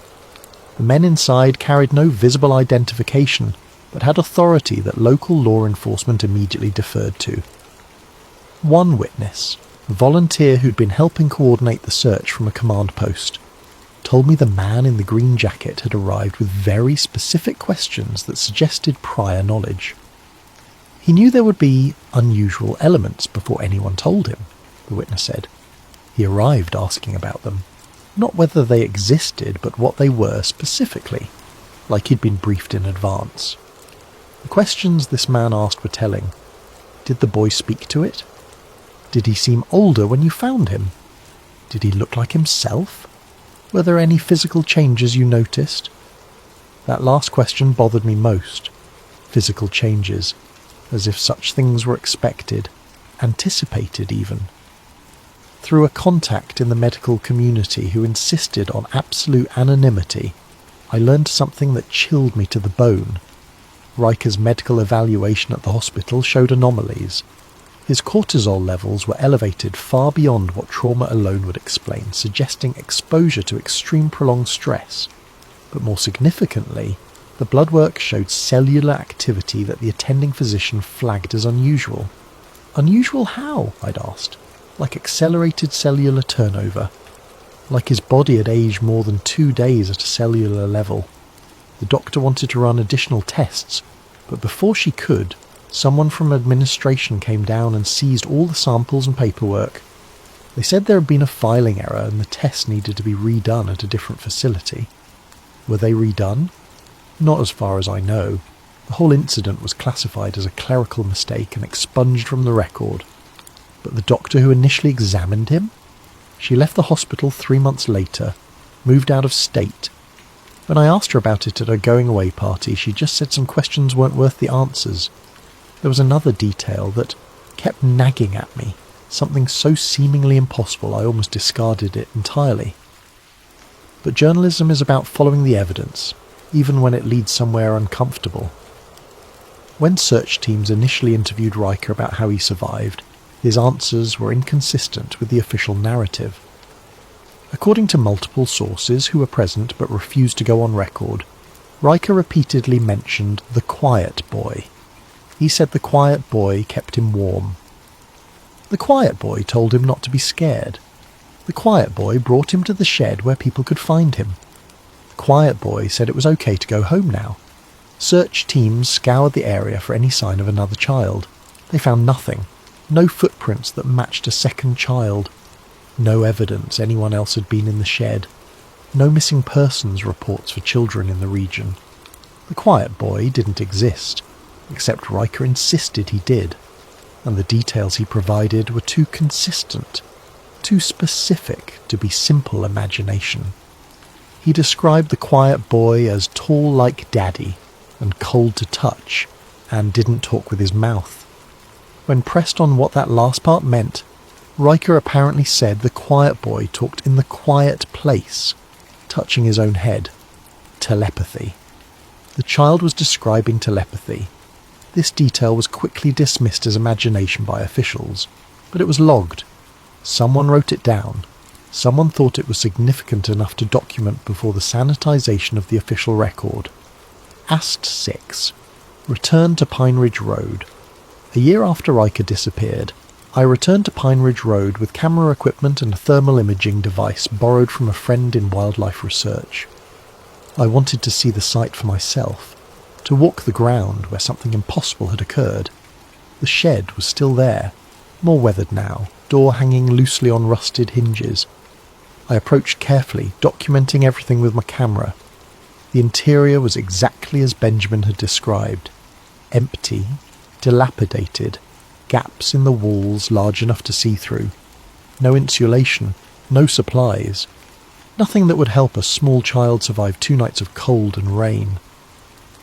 I was about to leave when I noticed something in the dirt floor near the back wall. Fresh tracks, recent tracks. I knelt down, examining them carefully. A footprint. Larger than a child's, smaller than an adult's. Barefoot. The proportions were wrong, elongated, just like in Benjamin's photographs. My hands were shaking as I took pictures. This print couldn't be more than a few days old, maybe a week at most. The edges were too clean, the definition too sharp. Something had been here recently. I expanded my search, circling the shed, looking for more evidence. Under a rock about 20 feet from the structure, I found something that made my blood freeze. A drawing. A child's drawing, done in crayon on what looked like paper from a fast food restaurant placemat. The crayon and paper were faded but still recognisable. The drawing showed 2 figures. One was small, clearly meant to be a child, labelled me in shaky letters. The other was taller, much taller, with elongated limbs and large dark eyes. It was labelled him. The proportions of the tall figure were disturbing. The arms reached past the knees. The fingers were too long. The eyes were solid black, taking up too much of the face. This was Riker's drawing. It had to be. The style matched what a 3-year-old could produce. But how did it get here? Had his parents brought him back to the site? Had he left it here himself during some return visit? Or had something else placed it here, preserved under a rock, waiting to be found? I pocketed the drawing and continued my investigation as the sun began to set. I'd planned to leave before dark, but something compelled me to stay. Call it journalistic dedication or morbid curiosity. I wanted to experience the site the way Riker had experienced it, at night, alone, vulnerable. I set up my thermal camera on a tripod, pointing it at the tree line, and settled in for a long night. Act 7. The thing that watches. Around midnight, the forest changed. I can't explain exactly how. The ambient noise didn't stop, the temperature didn't drop dramatically, there was no obvious shift in the environment. But something changed. The quality of the darkness felt different, heavier, more attentive. Then I heard it. A child laughing. High and clear and completely out of place in the deep woods after midnight. I grabbed my flashlight and pointed it toward the sound, but saw nothing. The laughter continued, moving through the trees with impossible speed, first to my left, then to my right, then behind me. My rational mind screamed that it was an animal, a fox or a bird, something with a call that mimicked human sounds. But my instinct knew better. This was laughter. Human laughter. A child's laughter. Then it spoke. "Hello?" A child's voice. Riker's voice. I recognised it from news footage I'd watched dozens of times. But Riker was miles away, safe at home with his parents. "Hello? Are you lost?" The voice was getting closer. I fumbled with my thermal camera, pulling up the display screen with trembling hands. 2 heat signatures appeared in the image. One was child-sized, standing about 30 yards into the tree line. The other was larger, much larger, crouched behind the first. The proportions were wrong. The limbs too long, the torso too narrow, the head too large. I watched, frozen, as the smaller signature moved toward me. The larger one stayed back, unmoving, just watching. "Are you lost?" the child's voice asked again, now close enough that it should have been visible even in the darkness. But I saw nothing with my eyes. Only the thermal camera showed the approaching heat signature. When it was about 15 feet away, it stopped. The larger signature behind it shifted, rising slightly as if preparing to move. Then both vanished. Not gradually, not walking away, just gone, as if they'd been switched off. I sat there in the darkness for another hour, shaking, watching the thermal display for any sign of their return. Nothing. The forest was empty. At dawn, I packed up my equipment and examined the area where the signatures had been. The ground was soft from recent rain. There should have been footprints if something physical had been there. There were. Small barefoot prints, child-sized, and larger ones behind them, the same elongated proportions as the print I'd found in the shed. They led deeper into the forest, toward the ridge where search teams had reported thermal anomalies during Riker's disappearance. I followed them for about 100 yards before they simply ended at the base of a large cedar tree. Not faded, not obscured, just ended, as if whatever made them had ceased to exist at that exact spot. Conclusion. What came back? I spent another 2 months investigating, interviewing more witnesses, filing more records requests, trying to build a coherent picture of what happened in those woods. The truth, as best as I can determine it, is this. Riker Webb wandered into the forest on June 3, 2022. Something found him there. Something old. Something that lives in the places humans rarely go. Something that operates on logic we don't understand. This something kept him alive. Protected him from the cold, the rain, the predators. Led him to a structure where humans would eventually find him. And then, when rescuers arrived, it disappeared back into the wilderness. But protection came with a price.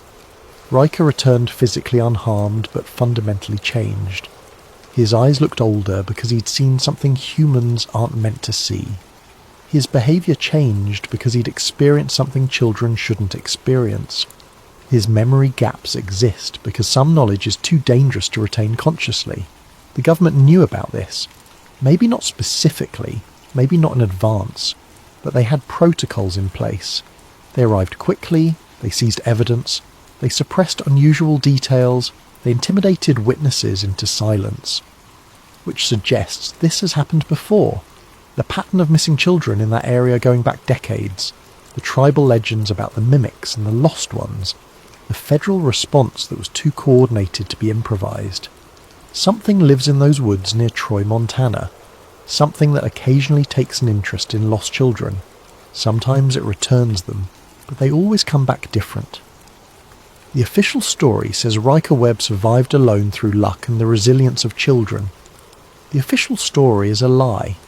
A necessary lie, perhaps, because the truth would raise too many questions, create too much panic, fundamentally challenge our understanding of what shares this world with us. But the truth remains, hidden in redacted documents and suppressed testimonies, and the haunted eyes of a child who spent 2 nights in the presence of something impossible. Riker Webb didn't survive alone. Something helped him. Something the forest keeps hidden. Something that watches, even now, from the tree line. Something that returns children, but not always the same. I returned to the site one final time before leaving Montana. I stood at the edge of the forest, looking into the shadows between the trees, and I felt it watching me. Not threatening, not hostile, just observing, deciding, perhaps, if I was worth engaging with. I left the drawing I'd found under the same rock where I'd discovered it. I don't know why. It felt like the right thing to do, like returning something to its rightful owner. As I drove away, I glanced in my rearview mirror. At the tree line, barely visible in the fading light, stood a figure. Too tall, too thin, too still to be human. It raised one elongated hand in what might have been a wave. Then it stepped back into the shadows and was gone. I haven't been back to Troy since. But sometimes, late at night, when the world is quiet and the boundary between possible and impossible feels thin, I think about Riker Webb. I wonder what he remembers from those 2 days. I wonder what he was told by the quiet boy who kept him warm. I wonder what fair trade was made in that dark forest. And I wonder if, someday, something will come to collect. This has been the story of the 2 days Riker can't remember. Or perhaps, the 2 days he's not allowed to remember. The truth remains out there, in the woods near Troy, in the places humans rarely venture, in the shadows between the trees. Some mysteries are solved, some are buried, and some, like this one, simply wait in the darkness, patient and timeless, for the next lost child to wander into territory that was never really ours to begin with. Thank you for listening. Stay safe out there. And if you ever find yourself lost in the deep woods and something offers to help you find your way home, remember Riker's story before you accept, because protection always comes with a price. And sometimes the cost isn't paid until long after you think you've made it home safely. Good night.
What if the most powerful secret society in history wasn't the Illuminati, the Knights Templar, or even the modern Freemasons, but three men whose names have been deliberately erased from every record?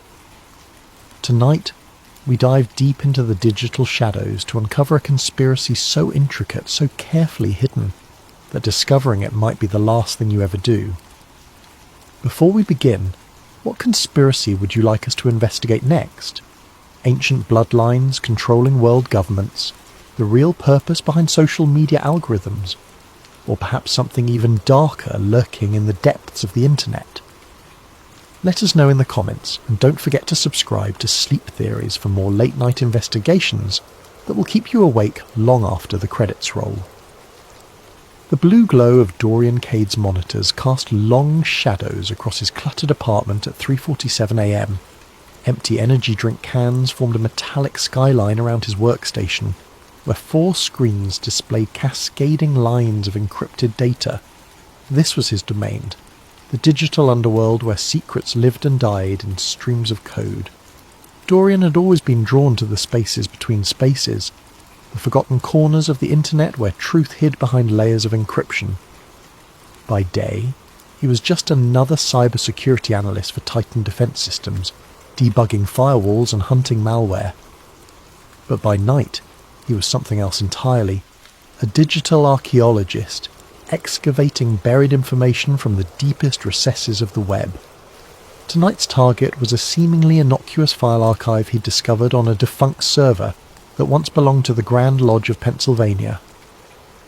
The files were old, some dating back to the early digitization efforts of the 1990s, when historical documents were first being converted from physical to digital formats.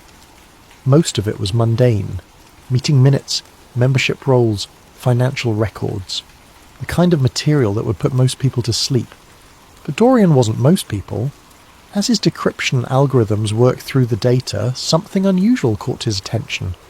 Buried within a folder labelled Historical Correspondence MISC was a file that didn't match the others.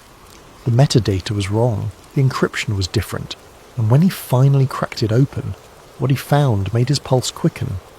It was a single image, a symbol he had never seen before. 3 interlocked triangles formed an intricate pattern that seemed to shift and move in his peripheral vision. Each triangle was perfectly equilateral, but where they intersected, strange geometric forms emerged, creating an optical illusion that was both mesmerizing and unsettling. Beneath the symbol was a single line of text, the triune accord established. 1717 AVCRJH. Dorian leaned back in his chair, fingers drumming against his desk. 1717. That was the same year the Grand Lodge of London was established, marking the beginning of organised Freemasonry. But what was the Triune Accord, and who were AV, CR and JH? He screenshotted the image and began reverse searching it through every database he could access. Nothing. No matches, no similar images, no references anywhere on the indexed internet. It was as if this symbol existed in a void, completely disconnected from the digital world. The mystery deepened when he examined the file's digital signature. According to the metadata, this document had been accessed and modified hundreds of times over the past 30 years, but always by anonymous users with no traceable digital footprints. Someone, or multiple someones, had been maintaining this file, keeping it alive in the digital space while ensuring it remained invisible to casual observers. Dorian's hands moved instinctively to his keyboard. He had found something that wasn't supposed to be found, touched something that wasn't supposed to be touched. And now, he couldn't let it go. The hunt had begun. 3 days of relentless searching had yielded fragments, tantalizing pieces of a puzzle that refused to come together. Dorian had barely slept, surviving on caffeine and the electric thrill of discovery. His apartment had transformed into a conspiracy theorist's dream, with printed documents taped to every available wall surface, and red string connecting seemingly random data points. The breakthrough came when he cross-referenced the initials AV, CR, and JH with historical Masonic records from the early 18th century. Traditional sources yielded nothing, but when he dug into the darker corners of academic databases, forgotten doctoral dissertations, obscure historical journals, private collections that had been digitized but never properly indexed, patterns began to emerge. In a 1987 thesis on esoteric influences in early American politics, he found a footnote referencing 3 mysterious benefactors who had allegedly provided funding for the construction of several early American government buildings. The author had dismissed the claims as unsubstantiated rumours, but had noted that the same 3 sets of initials appeared in financial records from Philadelphia, Boston and Charleston between 1720 and 1750. A deeper dive into banking archives from the period revealed something extraordinary. Dorian discovered a series of encrypted letters between European aristocrats and early American colonists, all revolving around something called the doctrine of quiet influence. The letters, written in a cipher that had taken him 2 full days to crack, described a methodology for guiding human behaviour through subtle manipulation of symbols, language, and social structures. But it was the names that made his blood run cold. The letters were signed with the same initials, A.V., C.R. and J.H. According to the correspondence, these 3 men weren't just wealthy benefactors. They were the architects of a new form of power, one that didn't rely on armies or political office, but on the manipulation of human psychology itself. They had studied the old mystery schools, the ancient techniques of persuasion and control, and had adapted them for a new age. One letter, dated 1734, was particularly chilling. The masses believe they choose their own thoughts, their own desires, their own leaders. They do not understand that choice itself can be manufactured, shaped like clay in the hands of those who understand the deeper mechanics of the human mind. We 3 have laid the foundation stones. Future generations will build upon our work without ever knowing our names. Dorian printed out the letter and pinned it to his wall next to the symbol of the 3 interlocked triangles. The pattern was starting to make sense. These weren't just random geometric shapes. They were a visual representation of the 3 founders' methodology. Each triangle represented a different sphere of influence, political, economic, and cultural. Where they intersected, control was established. But who were they? The initials were all he had to go on, and despite hours of searching, he couldn't find any historical figures from the period whose names matched. It was as if they had been deliberately erased from the historical record. That's when he made his second major discovery. Hidden within the financial records was a reference to something called the Lodge of 3 Pillars. Not an official Masonic lodge, but what appeared to be a secret organisation within the larger Masonic structure. The 3 pillars, according to the documents, were A.V., C.R. and J.H. themselves. Dorian's excitement was tempered by a growing sense of unease. He was uncovering something that had been buried for nearly 3 centuries, something that powerful people had gone to great lengths to hide. The deeper he dug, the more he realised that this wasn't just history. It was a blueprint, a framework that was still being used. As the sun rose over the city, casting golden light through his apartment windows, Dorian stared at the wall of evidence he'd assembled. The 3 Masons, as he had begun calling them, had created more than just a secret society. They had engineered a system of control that devolved and adapted over centuries, invisible but omnipresent. And now he was beginning to understand how it worked. The realization hit Dorian like a physical blow as he sat in his favourite coffee shop, laptop open, surrounded by the mundane chatter of the morning commuters. He had been analysing media patterns for the past week, looking for connections to the doctrine of quiet influence, when the data suddenly cohered into a terrifying picture. It was everywhere. The 3 interlocked triangles, the symbol of the triune accord, weren't just hidden in dusty historical archives. They were embedded in the fabric of modern culture, disguised and abstracted but unmistakably present. Movie logos, corporate brands, architectural designs, even the layout of popular websites, all contained subtle variations of the 3-triangle pattern. Dorian's hand shook as he scrolled through his analysis. He had developed an algorithm to detect geometric patterns that matched the mathematical relationships inherent in the original symbol. The results were overwhelming. Major Hollywood studios, Fortune 500 companies, news networks and social media platforms all incorporated elements of the design into their visual identity. But it went deeper than logos and branding. The doctrine of quiet influence, as described in the 18th century letters, relied on three key principles: repetition, authority, and emotional resonance. Dorian began to see these principles reflected in everything from political campaigns to advertising strategies to social media algorithms. The coffee in his cup grew cold as he dove deeper into the pattern recognition data.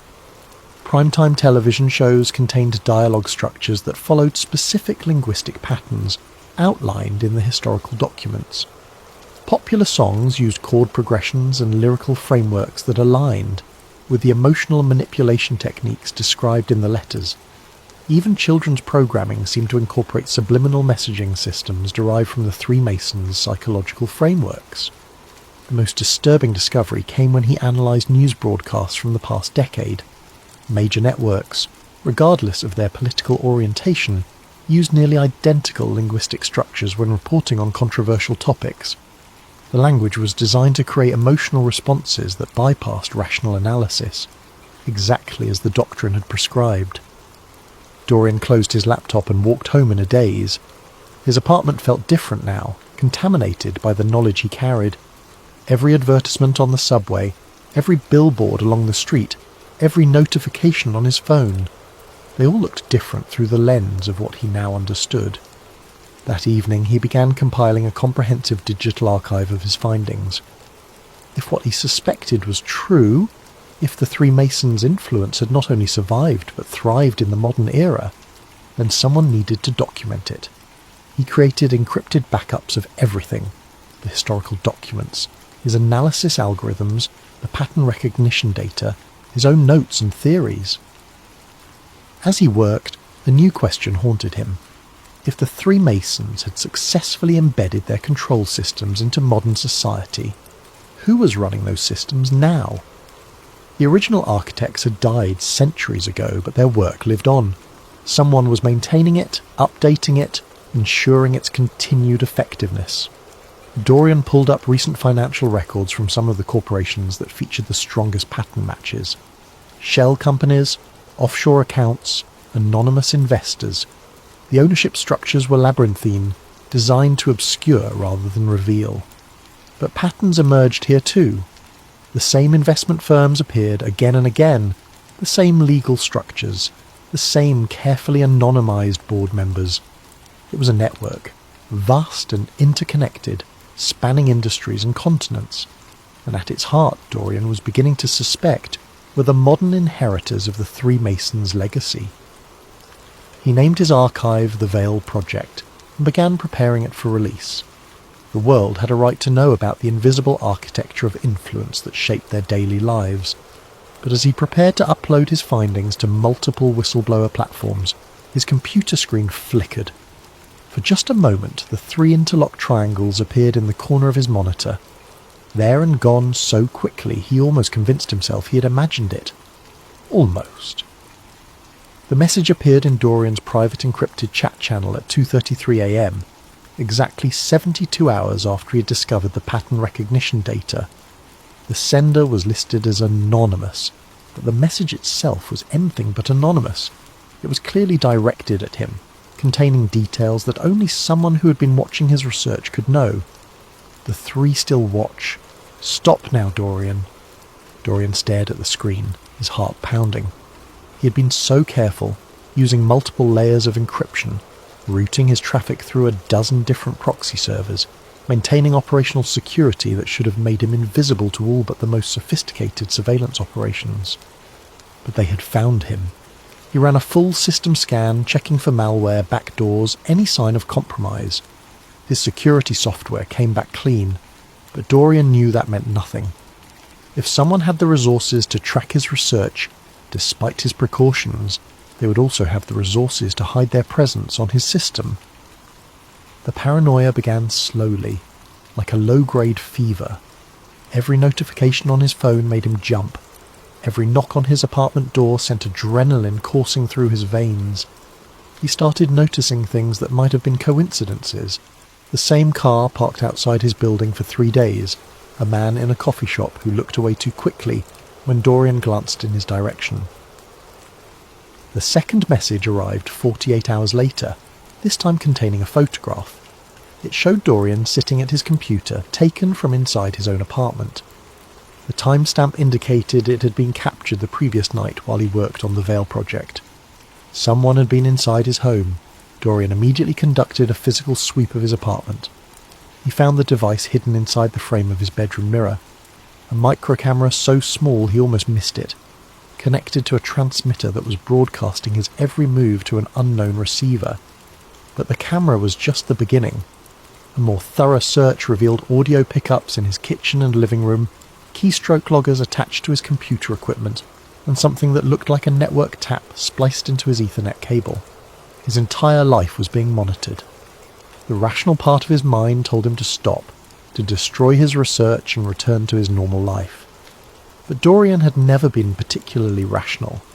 The invasion of his privacy, rather than deterring him, only confirmed that he was onto something significant. You didn't deploy military-grade surveillance equipment against someone who was chasing shadows. He began operating under the assumption that everything he did was being watched. He established new research protocols, using air-gapped computers and physical storage devices that never connected to the internet. He moved his most sensitive work to a storage unit across town, accessible only by physical key. He varied his routines, took different routes to work, paid for everything in cash, but the watchers adapted too. His work computer at Titan Defense Systems began experiencing mysterious glitches. Files would disappear and reappear. His security clearance was subjected to routine reviews that felt anything but routine. Colleagues who had been friendly for years suddenly seemed distant, their conversations stilted and careful. The third message was different. Instead of a text, he received a link to a news article about a cybersecurity researcher in Seattle who had died in a car accident. The researcher, according to the article, had been working on sensitive projects related to digital privacy and surveillance. The accident had occurred at 3:17 a.m. on a straight stretch of highway, with no other vehicles involved. Dorian noticed that the timestamp on the article was exactly 3 minutes before he received the link. The message was clear: this could happen to you. But by then, Dorian was too deep to surface.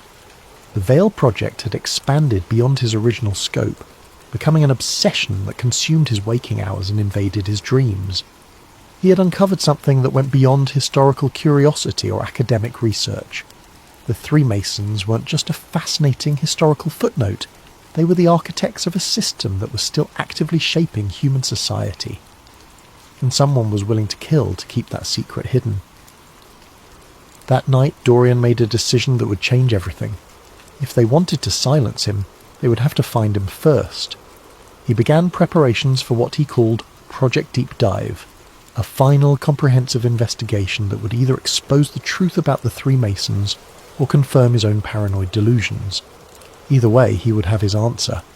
As he packed his research materials and prepared to disappear into the digital underground, Dorian caught a glimpse of his reflection in the bathroom mirror. He looked like a man who had seen too much, learned too much, gone too far down a rabbit hole that might not have an exit. But he also looked like a man who was finally fully alive. The abandoned subway station beneath downtown had been closed since 1962, but Dorian's research had revealed that its tunnels connected to a network of service corridors that ran beneath several government buildings. More importantly, the location offered something he desperately needed: complete isolation from digital surveillance. He had spent 3 days preparing his mobile command center. Military-grade Faraday cages protected his equipment from electronic monitoring. Satellite internet connections routed through multiple international proxies provided connectivity that would be nearly impossible to trace. Battery packs and portable generators ensured he could operate for weeks without external power. The setup looked like something out of a post-apocalyptic thriller, and Dorian couldn't shake the feeling that it might represent his future. A life spent in the shadows, hunted by forces he barely understood. But it was here, in the depths beneath the city that he finally breached what he had come to think of as the vault. The breakthrough came from an unexpected source. While analysing the financial networks he had discovered, Dorian noticed that several key transactions were processed through a server cluster housed in the Smithsonian Institution's digital archive facility. The Smithsonian servers weren't just repositories for historical documents. They were hosting active financial systems for the network of corporations connected to the Three Masons pattern. Using exploit tools from his defence contractor days, Dorian tunnelled into the archive system through a maintenance portal that had been forgotten during a security update. What he found inside defied his wildest expectations.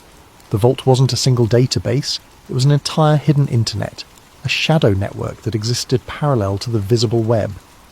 Accessible only through specific cryptographic keys that appeared to be distributed to a select group of users, the vault contained terabytes of data spanning 3 centuries. The most recent files were mind-bending. Detailed psychological profiles of world leaders, media manipulation strategies updated in real time, algorithmic frameworks for managing public opinion through social media platforms. But it was the historical archives that truly shocked him. Digitized manuscripts described secret chambers beneath Washington, D.C., built during the Capitol's construction according to specifications provided by the Three Masons. The chambers weren't just meeting spaces.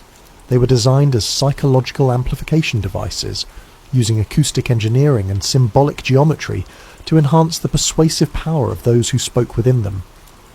Architectural drawings showed that the entire layout of the Capitol building, the White House, and the Supreme Court formed a massive version of the 3 interlocked triangles when viewed from above. The buildings weren't just symbols of American democracy. They were active components in a system designed to channel and focus political influence. But the most disturbing documents dealt with something called the Great Work, an ongoing project to gradually reshape human consciousness through systematic manipulation of culture, education, and information systems. The Great Work wasn't a conspiracy in the traditional sense. It was presented as a form of guided evolution, helping humanity develop according to principles established by the Three Masons. According to the documents, every major social movement of the past 2 centuries had been either initiated or co-opted by the inheritors of the Three Masons' legacy. Wars, revolutions, technological breakthroughs, cultural shifts, all were pieces in a vast game being played by invisible hands. And Dorian discovered that modern political speeches were crafted using linguistic frameworks derived directly from the original doctrine of quiet influence. Presidential debates, congressional hearings, Supreme Court arguments, all followed scripted patterns designed to produce predetermined emotional responses in viewers. Entertainment media was even more thoroughly controlled. Hollywood studios, record labels, publishing houses, all were connected to the network through complex ownership structures. Popular culture wasn't a reflection of society's values. It was a tool for shaping those values. As Dorian delved deeper into the vault, he began to understand the true scope of what he was facing. This wasn't just a historical conspiracy. It was a living system, constantly evolving and adapting to new technologies and social conditions. The Three Masons had died centuries ago, but their work lived on through institutions, traditions, and methodologies that had become so embedded in society that they were virtually invisible.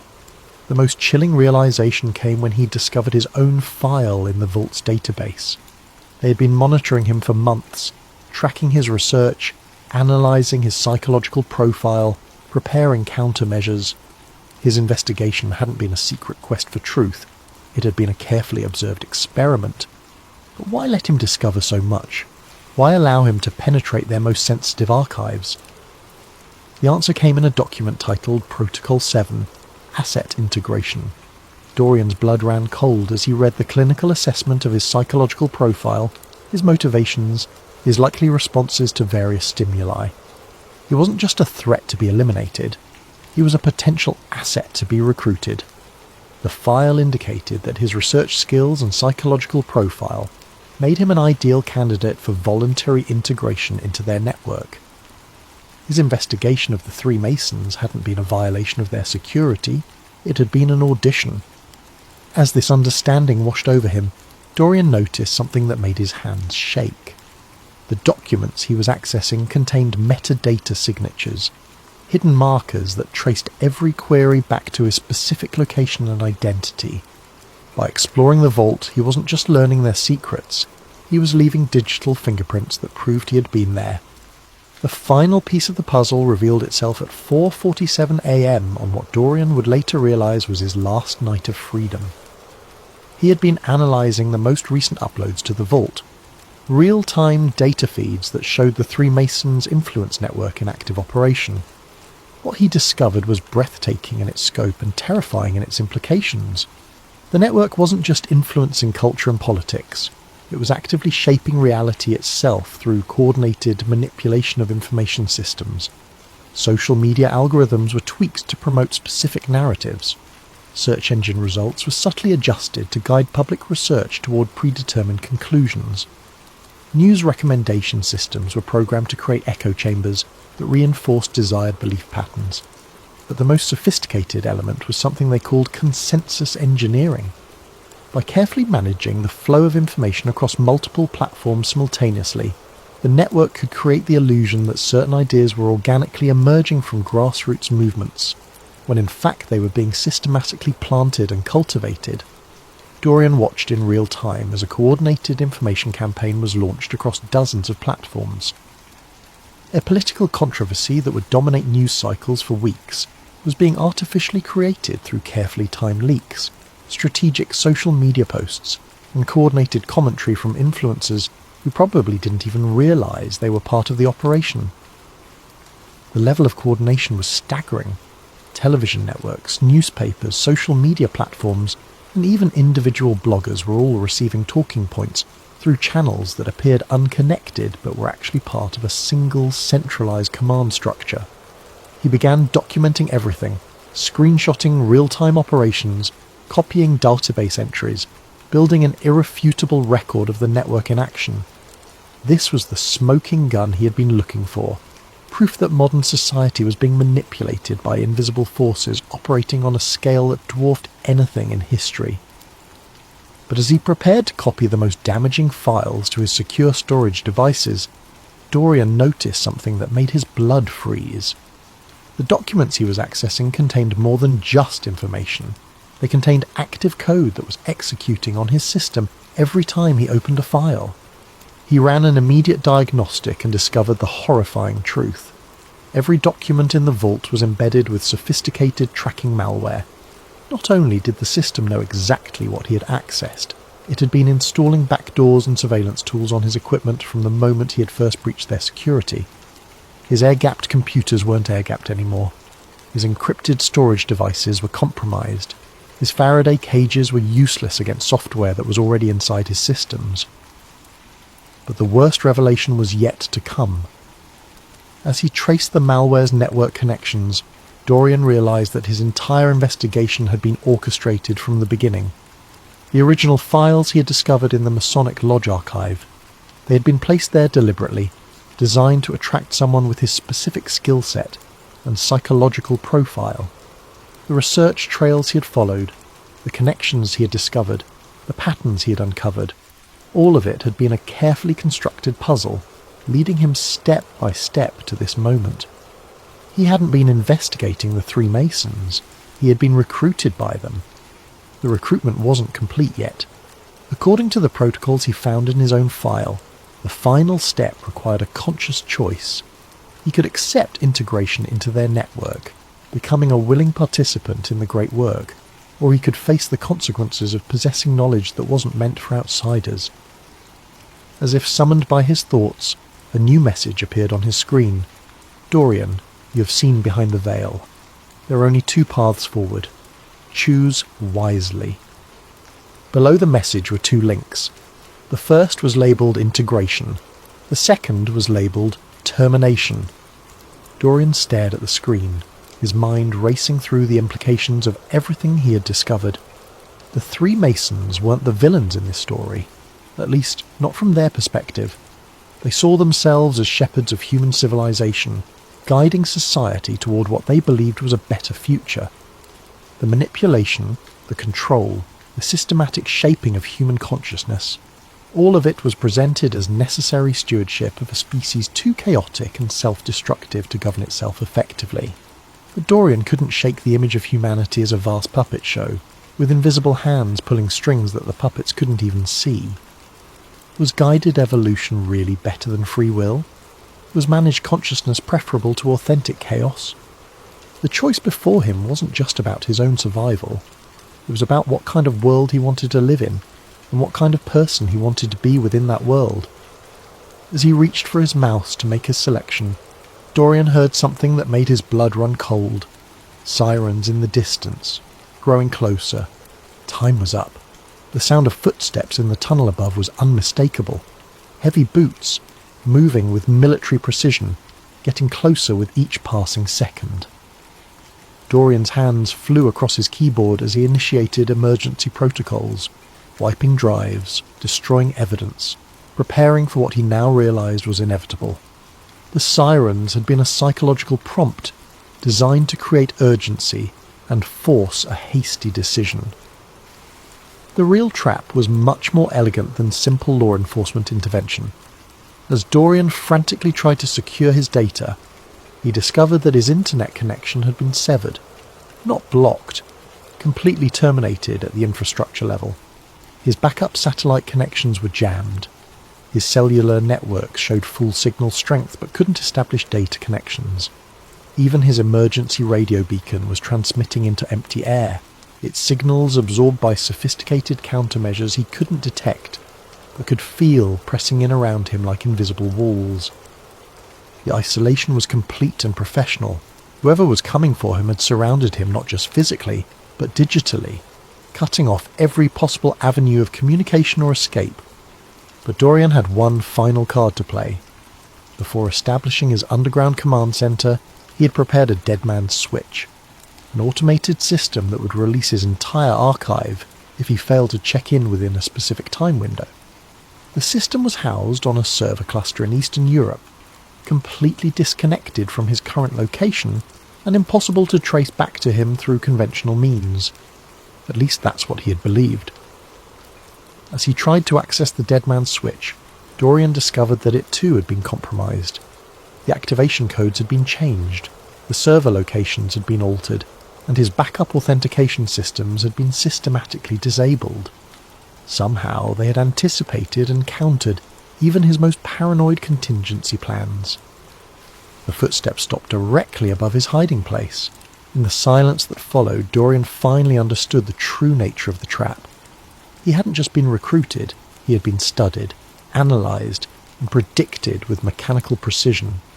Every move he had made, every precaution he had taken, every paranoid contingency he had prepared had been anticipated and accounted for. His investigation hadn't been a threat to their operations. It had been a demonstration of their capabilities. A voice echoed down from the tunnel above, calm and professional. "Mr. Cade, we need to talk." Dorian looked around his underground command centre. The sophisticated equipment, the military-grade security measures, the careful preparations that had taken weeks to implement. All of it was useless now. He had been allowed to build this fortress so that they could demonstrate how easily it could be bypassed. The voice continued, "Your research has been impressive. Your skills are exactly what we've been looking for. But the recruitment process needs to be completed according to protocol." Protocol. Everything with them was protocol, systematic and methodical. Even rebellion had to follow their rules, serve their purposes, advance their agenda. As the first figures began descending into his underground sanctuary, Dorian made one final desperate attempt to access his archive. If he could just upload something, anything, to prove that the three Masons were real and active, maybe someone else would continue the investigation. But his screens had already gone dark. His equipment was shutting down in sequence, responding to override commands that bypassed every security system he had installed. They weren't just capturing him, they were demonstrating complete dominance over his digital domain. The lead figure removed their helmet, revealing a middle-aged woman with kind eyes and a patient smile. She looked more like a librarian than a Black Ops operative. but her presence commanded the attention of everyone in the room. "Hello, Dorian," she said warmly. "My name is Dr. Ellen Drew, and I represent the contemporary stewards of the great work. You've impressed us greatly with your research, but I'm afraid you've also created a security situation that needs to be resolved." Dorian found his voice. "You mean eliminated?" Dr. Drew shook her head. "Integration, actually. Your psychological profile suggests you'd be much more valuable as a willing participant than as a cautionary tale. The choice is still yours, but I should mention that the termination option from earlier was never really on the table. We've invested too much in your development to waste that potential." As she spoke, Dorian realized that even his moment of apparent choice had been an illusion. The integration process had already begun the moment he first accessed their files. Every revelation, every discovery, every moment of apparent rebellion had been carefully orchestrated to bring him to this point. He wasn't being recruited, he was being harvested. Dr. Drew gestured to the equipment surrounding them. "All of this will be preserved, of course. Your research will continue, but with proper resources and institutional support. The Three Masons' work is too important to be left to individual initiative, no matter how talented." Dorian stared at the woman who held his future in her hands. "And if I refuse?" "Then you'll be experiencing a very realistic simulation of refusal, while your consciousness is gradually adjusted to accept integration. We've found that the illusion of choice makes the process more comfortable for everyone involved. The trap was perfect because it had no exit. Resistance would be futile because resistance was part of the design. Even this conversation, even his growing horror at the situation, was probably being factored into some psychological algorithm designed to optimize his eventual compliance." As the implication sank in, Dorian felt something break inside him. Not his spirit, but his attachment to the idea that any of this had ever been real. His investigation, his discoveries, his moment of revelation, all of it had been a carefully crafted performance designed to transform him into whatever they needed him to become. The Three Masons weren't just controlling society, they were controlling him. And the most terrifying part was that he was beginning to understand why. 6 months after Dorian Cade disappeared from his apartment in the middle of the night, fragments of his research began surfacing on obscure internet forums. Anonymous uploads appeared on file-sharing networks, containing encrypted archives that told a story of conspiracy and control spanning 3 centuries. The uploads were sporadic and seemingly random. A few documents here, some analysis there, portions of what appeared to be a larger investigation into something called the Three Masons. The files generated intense discussion in certain corners of the internet. Conspiracy theorists, digital privacy advocates, and researchers into esoteric history all found elements that resonated with their particular interests. But the fragments raised more questions than they answered. The documentation was sophisticated enough to suggest serious research, but incomplete enough to prevent any definitive conclusions. The historical elements were intriguingly plausible, but unverifiable through conventional sources. The contemporary analysis contained insights into media manipulation and social control that seemed prescient, but could easily be dismissed as paranoid speculation. Some investigators tried to trace the uploads back to their source, but the digital trails led nowhere. The files appeared and disappeared from servers around the world, uploaded by anonymous accounts that vanished as quickly as they had been created. Whoever was releasing this information had sophisticated technical capabilities and an intimate understanding of how to remain invisible in the digital landscape. The mystery deepened when researchers noticed that the archive fragments contained embedded metadata, hidden signatures that seemed to reference additional materials that had never been released. The signatures suggested that what they were seeing was only a small portion of a much larger collection of evidence. But where was the rest of the archive? And who was controlling its release? Theories proliferated across discussion forums and social media platforms. Some believed that Dorian Cade had been silenced by the very forces he was investigating, and that the leaked materials were being released by automated systems he had established as insurance. Others suggested that the entire thing was an elaborate alternate reality game, designed to blur the lines between fiction and reality.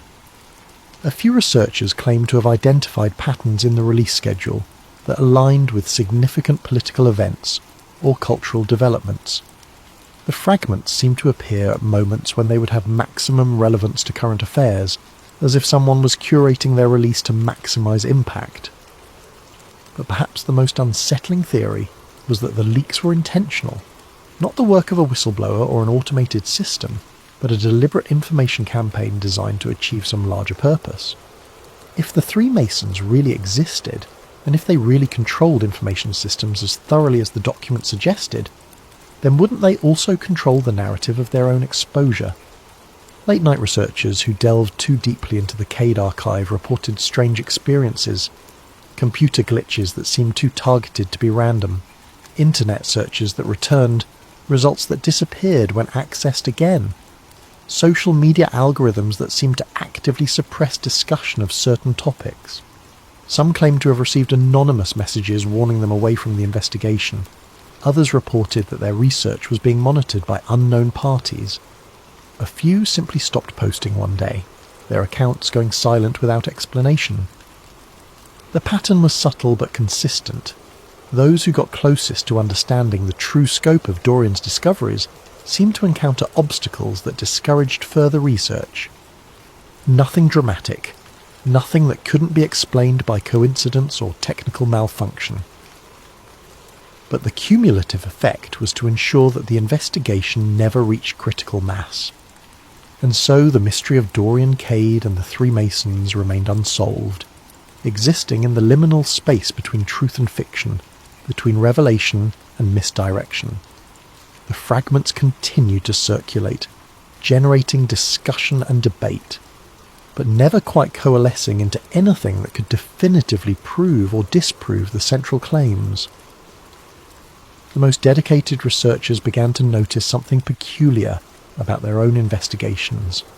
The deeper they dug, the more they found themselves questioning not just the truth of Dorian's discoveries, but the nature of truth itself. If information could be so thoroughly controlled and manipulated, how could anyone be certain that their own thoughts and conclusions were authentic? One researcher, posting under the username Digital Veil, claimed to have reconstructed portions of Dorian's methodology and arrived at similar conclusions about media manipulation and social control. But when other investigators tried to verify the research, they found that the evidence cited by Digital Veil led to websites that no longer existed, documents that had been removed from archives, and source materials that seemed to vanish whenever anyone tried to access them independently. Was Digital Veil continuing Dorian's work? Or was Digital Veil part of the very system Dorian had claimed to expose? The question became even more complex when Digital Veil began posting increasingly sophisticated analysis that seemed to predict social and political developments with uncanny accuracy. The posts described how specific news events would unfold, how public opinion would shift in response to carefully crafted messaging campaigns, and how seemingly unrelated cultural phenomena were actually coordinated elements of larger influence operations. And the predictions kept coming true. But rather than proving the existence of the Three Masons conspiracy, Digital Veil's accurate predictions only deepened the mystery. Were they based on genuine insider knowledge of how the system operated, or were they simply the result of careful observation of existing patterns? Was Digital Veil exposing the conspiracy or participating in it? The final post from Digital Veil came exactly 1 year after Dorian Cade's disappearance. It consisted of a single image, the three interlocked triangles that had started Dorian's investigation, accompanied by a brief message. The research continues. The watchers become the watched. The hunters become the hunted. Truth is not a destination but a journey, and some journeys are designed to change the traveller more than the destination. Dorian understood this in the end. He chose integration not because he was forced to, but because he realised that the only way to truly oppose the system was to understand it from within. The Three Masons were never the enemy. They were teachers, waiting for students ready to learn the hardest lesson of all. Power is not something you take. Power is something you become. The archive is complete, the circle is closed, the great work continues. DK. The message sparked intense debate across conspiracy forums and research communities. Was this really from Dorian Cade, suggesting that he had willingly joined the organisation he'd been investigating? Was it a fake message designed to discredit his research? Or was it something more subtle, a coded communication from someone operating deep within the system Dorian had tried to expose? No one could agree on the interpretation, and perhaps that was the point. The message was designed to be ambiguous, to raise questions rather than answer them, to ensure that the investigation would continue but never reach a definitive conclusion. In the months that followed, the Dorian Cade archive gradually faded from active discussion. New conspiracy theories emerged to capture the attention of digital investigators. New mysteries arose to challenge those who sought hidden truths. The Three Masons, if they existed, returned to the shadows where they had always operated most effectively. But for those who had followed the investigation closely, something had changed. They found themselves looking at the world differently, noticing patterns they had never seen before, questioning assumptions they had never thought to examine. They began to see the invisible architecture of influence that shaped their daily lives, even if they couldn't prove its existence to others. Some researchers reported that they had begun to incorporate elements of the doctrine of quiet influence into their own work, not to manipulate others, but to better understand how they themselves were being manipulated. They studied the psychological techniques described in Dorian's files, the linguistic frameworks, the symbolic systems, the methodologies for shaping human consciousness. A few claim to have achieved a kind of immunity to mass manipulation through this understanding. They described a state of hyper-awareness where they could observe the influence systems operating around them without being affected by them. They called it seeing through the veil.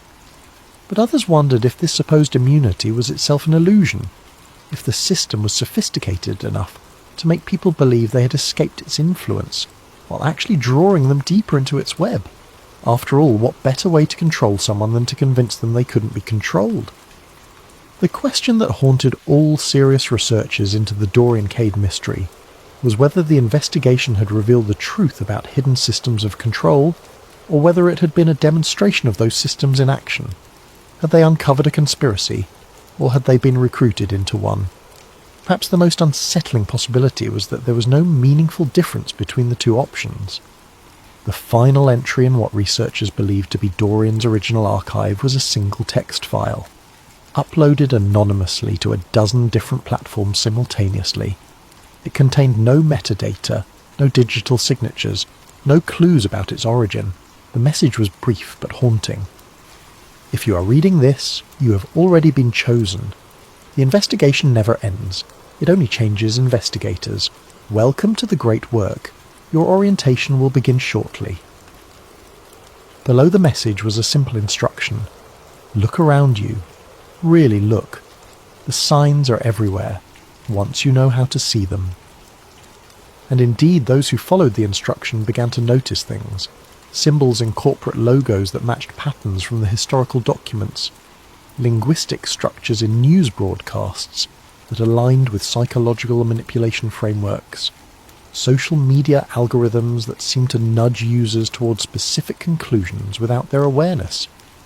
The Three Masons weren't hiding in the shadows, they were hiding in plain sight, their influence so thoroughly woven into the fabric of modern society that it had become invisible through ubiquity. They didn't need to silence investigators because they had created a world where the truth was indistinguishable from elaborate fiction. And perhaps that was the most elegant control system of all, a reality so thoroughly constructed that even those who glimpsed behind the veil couldn't be certain whether they had discovered the truth or been recruited to perpetuate a more sophisticated illusion. The Three Masons, whether real or imagined, ancient or contemporary, had achieved something unprecedented in human history. They had made the question of their existence irrelevant. In a world where information could be infinitely manipulated and human consciousness systematically shaped, the distinction between reality and carefully crafted narrative had ceased to matter. What mattered was the system itself, the vast, invisible architecture of influence that operated according to principles established centuries ago by three men whose names had been deliberately erased from history. They had created not just a secret society, but a new form of reality, one where truth was not discovered but constructed, where power was not seized but evolved, and where the ultimate conspiracy was the idea that conspiracies were necessary at all. In the end, Dorian Cade's investigation had revealed something far more profound than evidence of historical manipulation or contemporary control systems. It had revealed the fundamental malleability of human consciousness and the terrifying possibility that reality itself was subject to editing by those who understood the deeper mechanics of perception and belief. The three were not just in the past, they were here now, watching, guiding, shaping the very thoughts that their observers used to contemplate their existence. They had transcended the crude mechanics of conspiracy to achieve something approaching digital godhood, the power to define reality itself. And the most beautiful part of their design was that it didn't matter whether anyone believed in them or not. The system they had created was self-sustaining, self-correcting, and ultimately inescapable. The investigation was over. The great work continued, and somewhere in the space between digital shadows and physical reality, Dorian Cade smiled and began planning his next recruitment.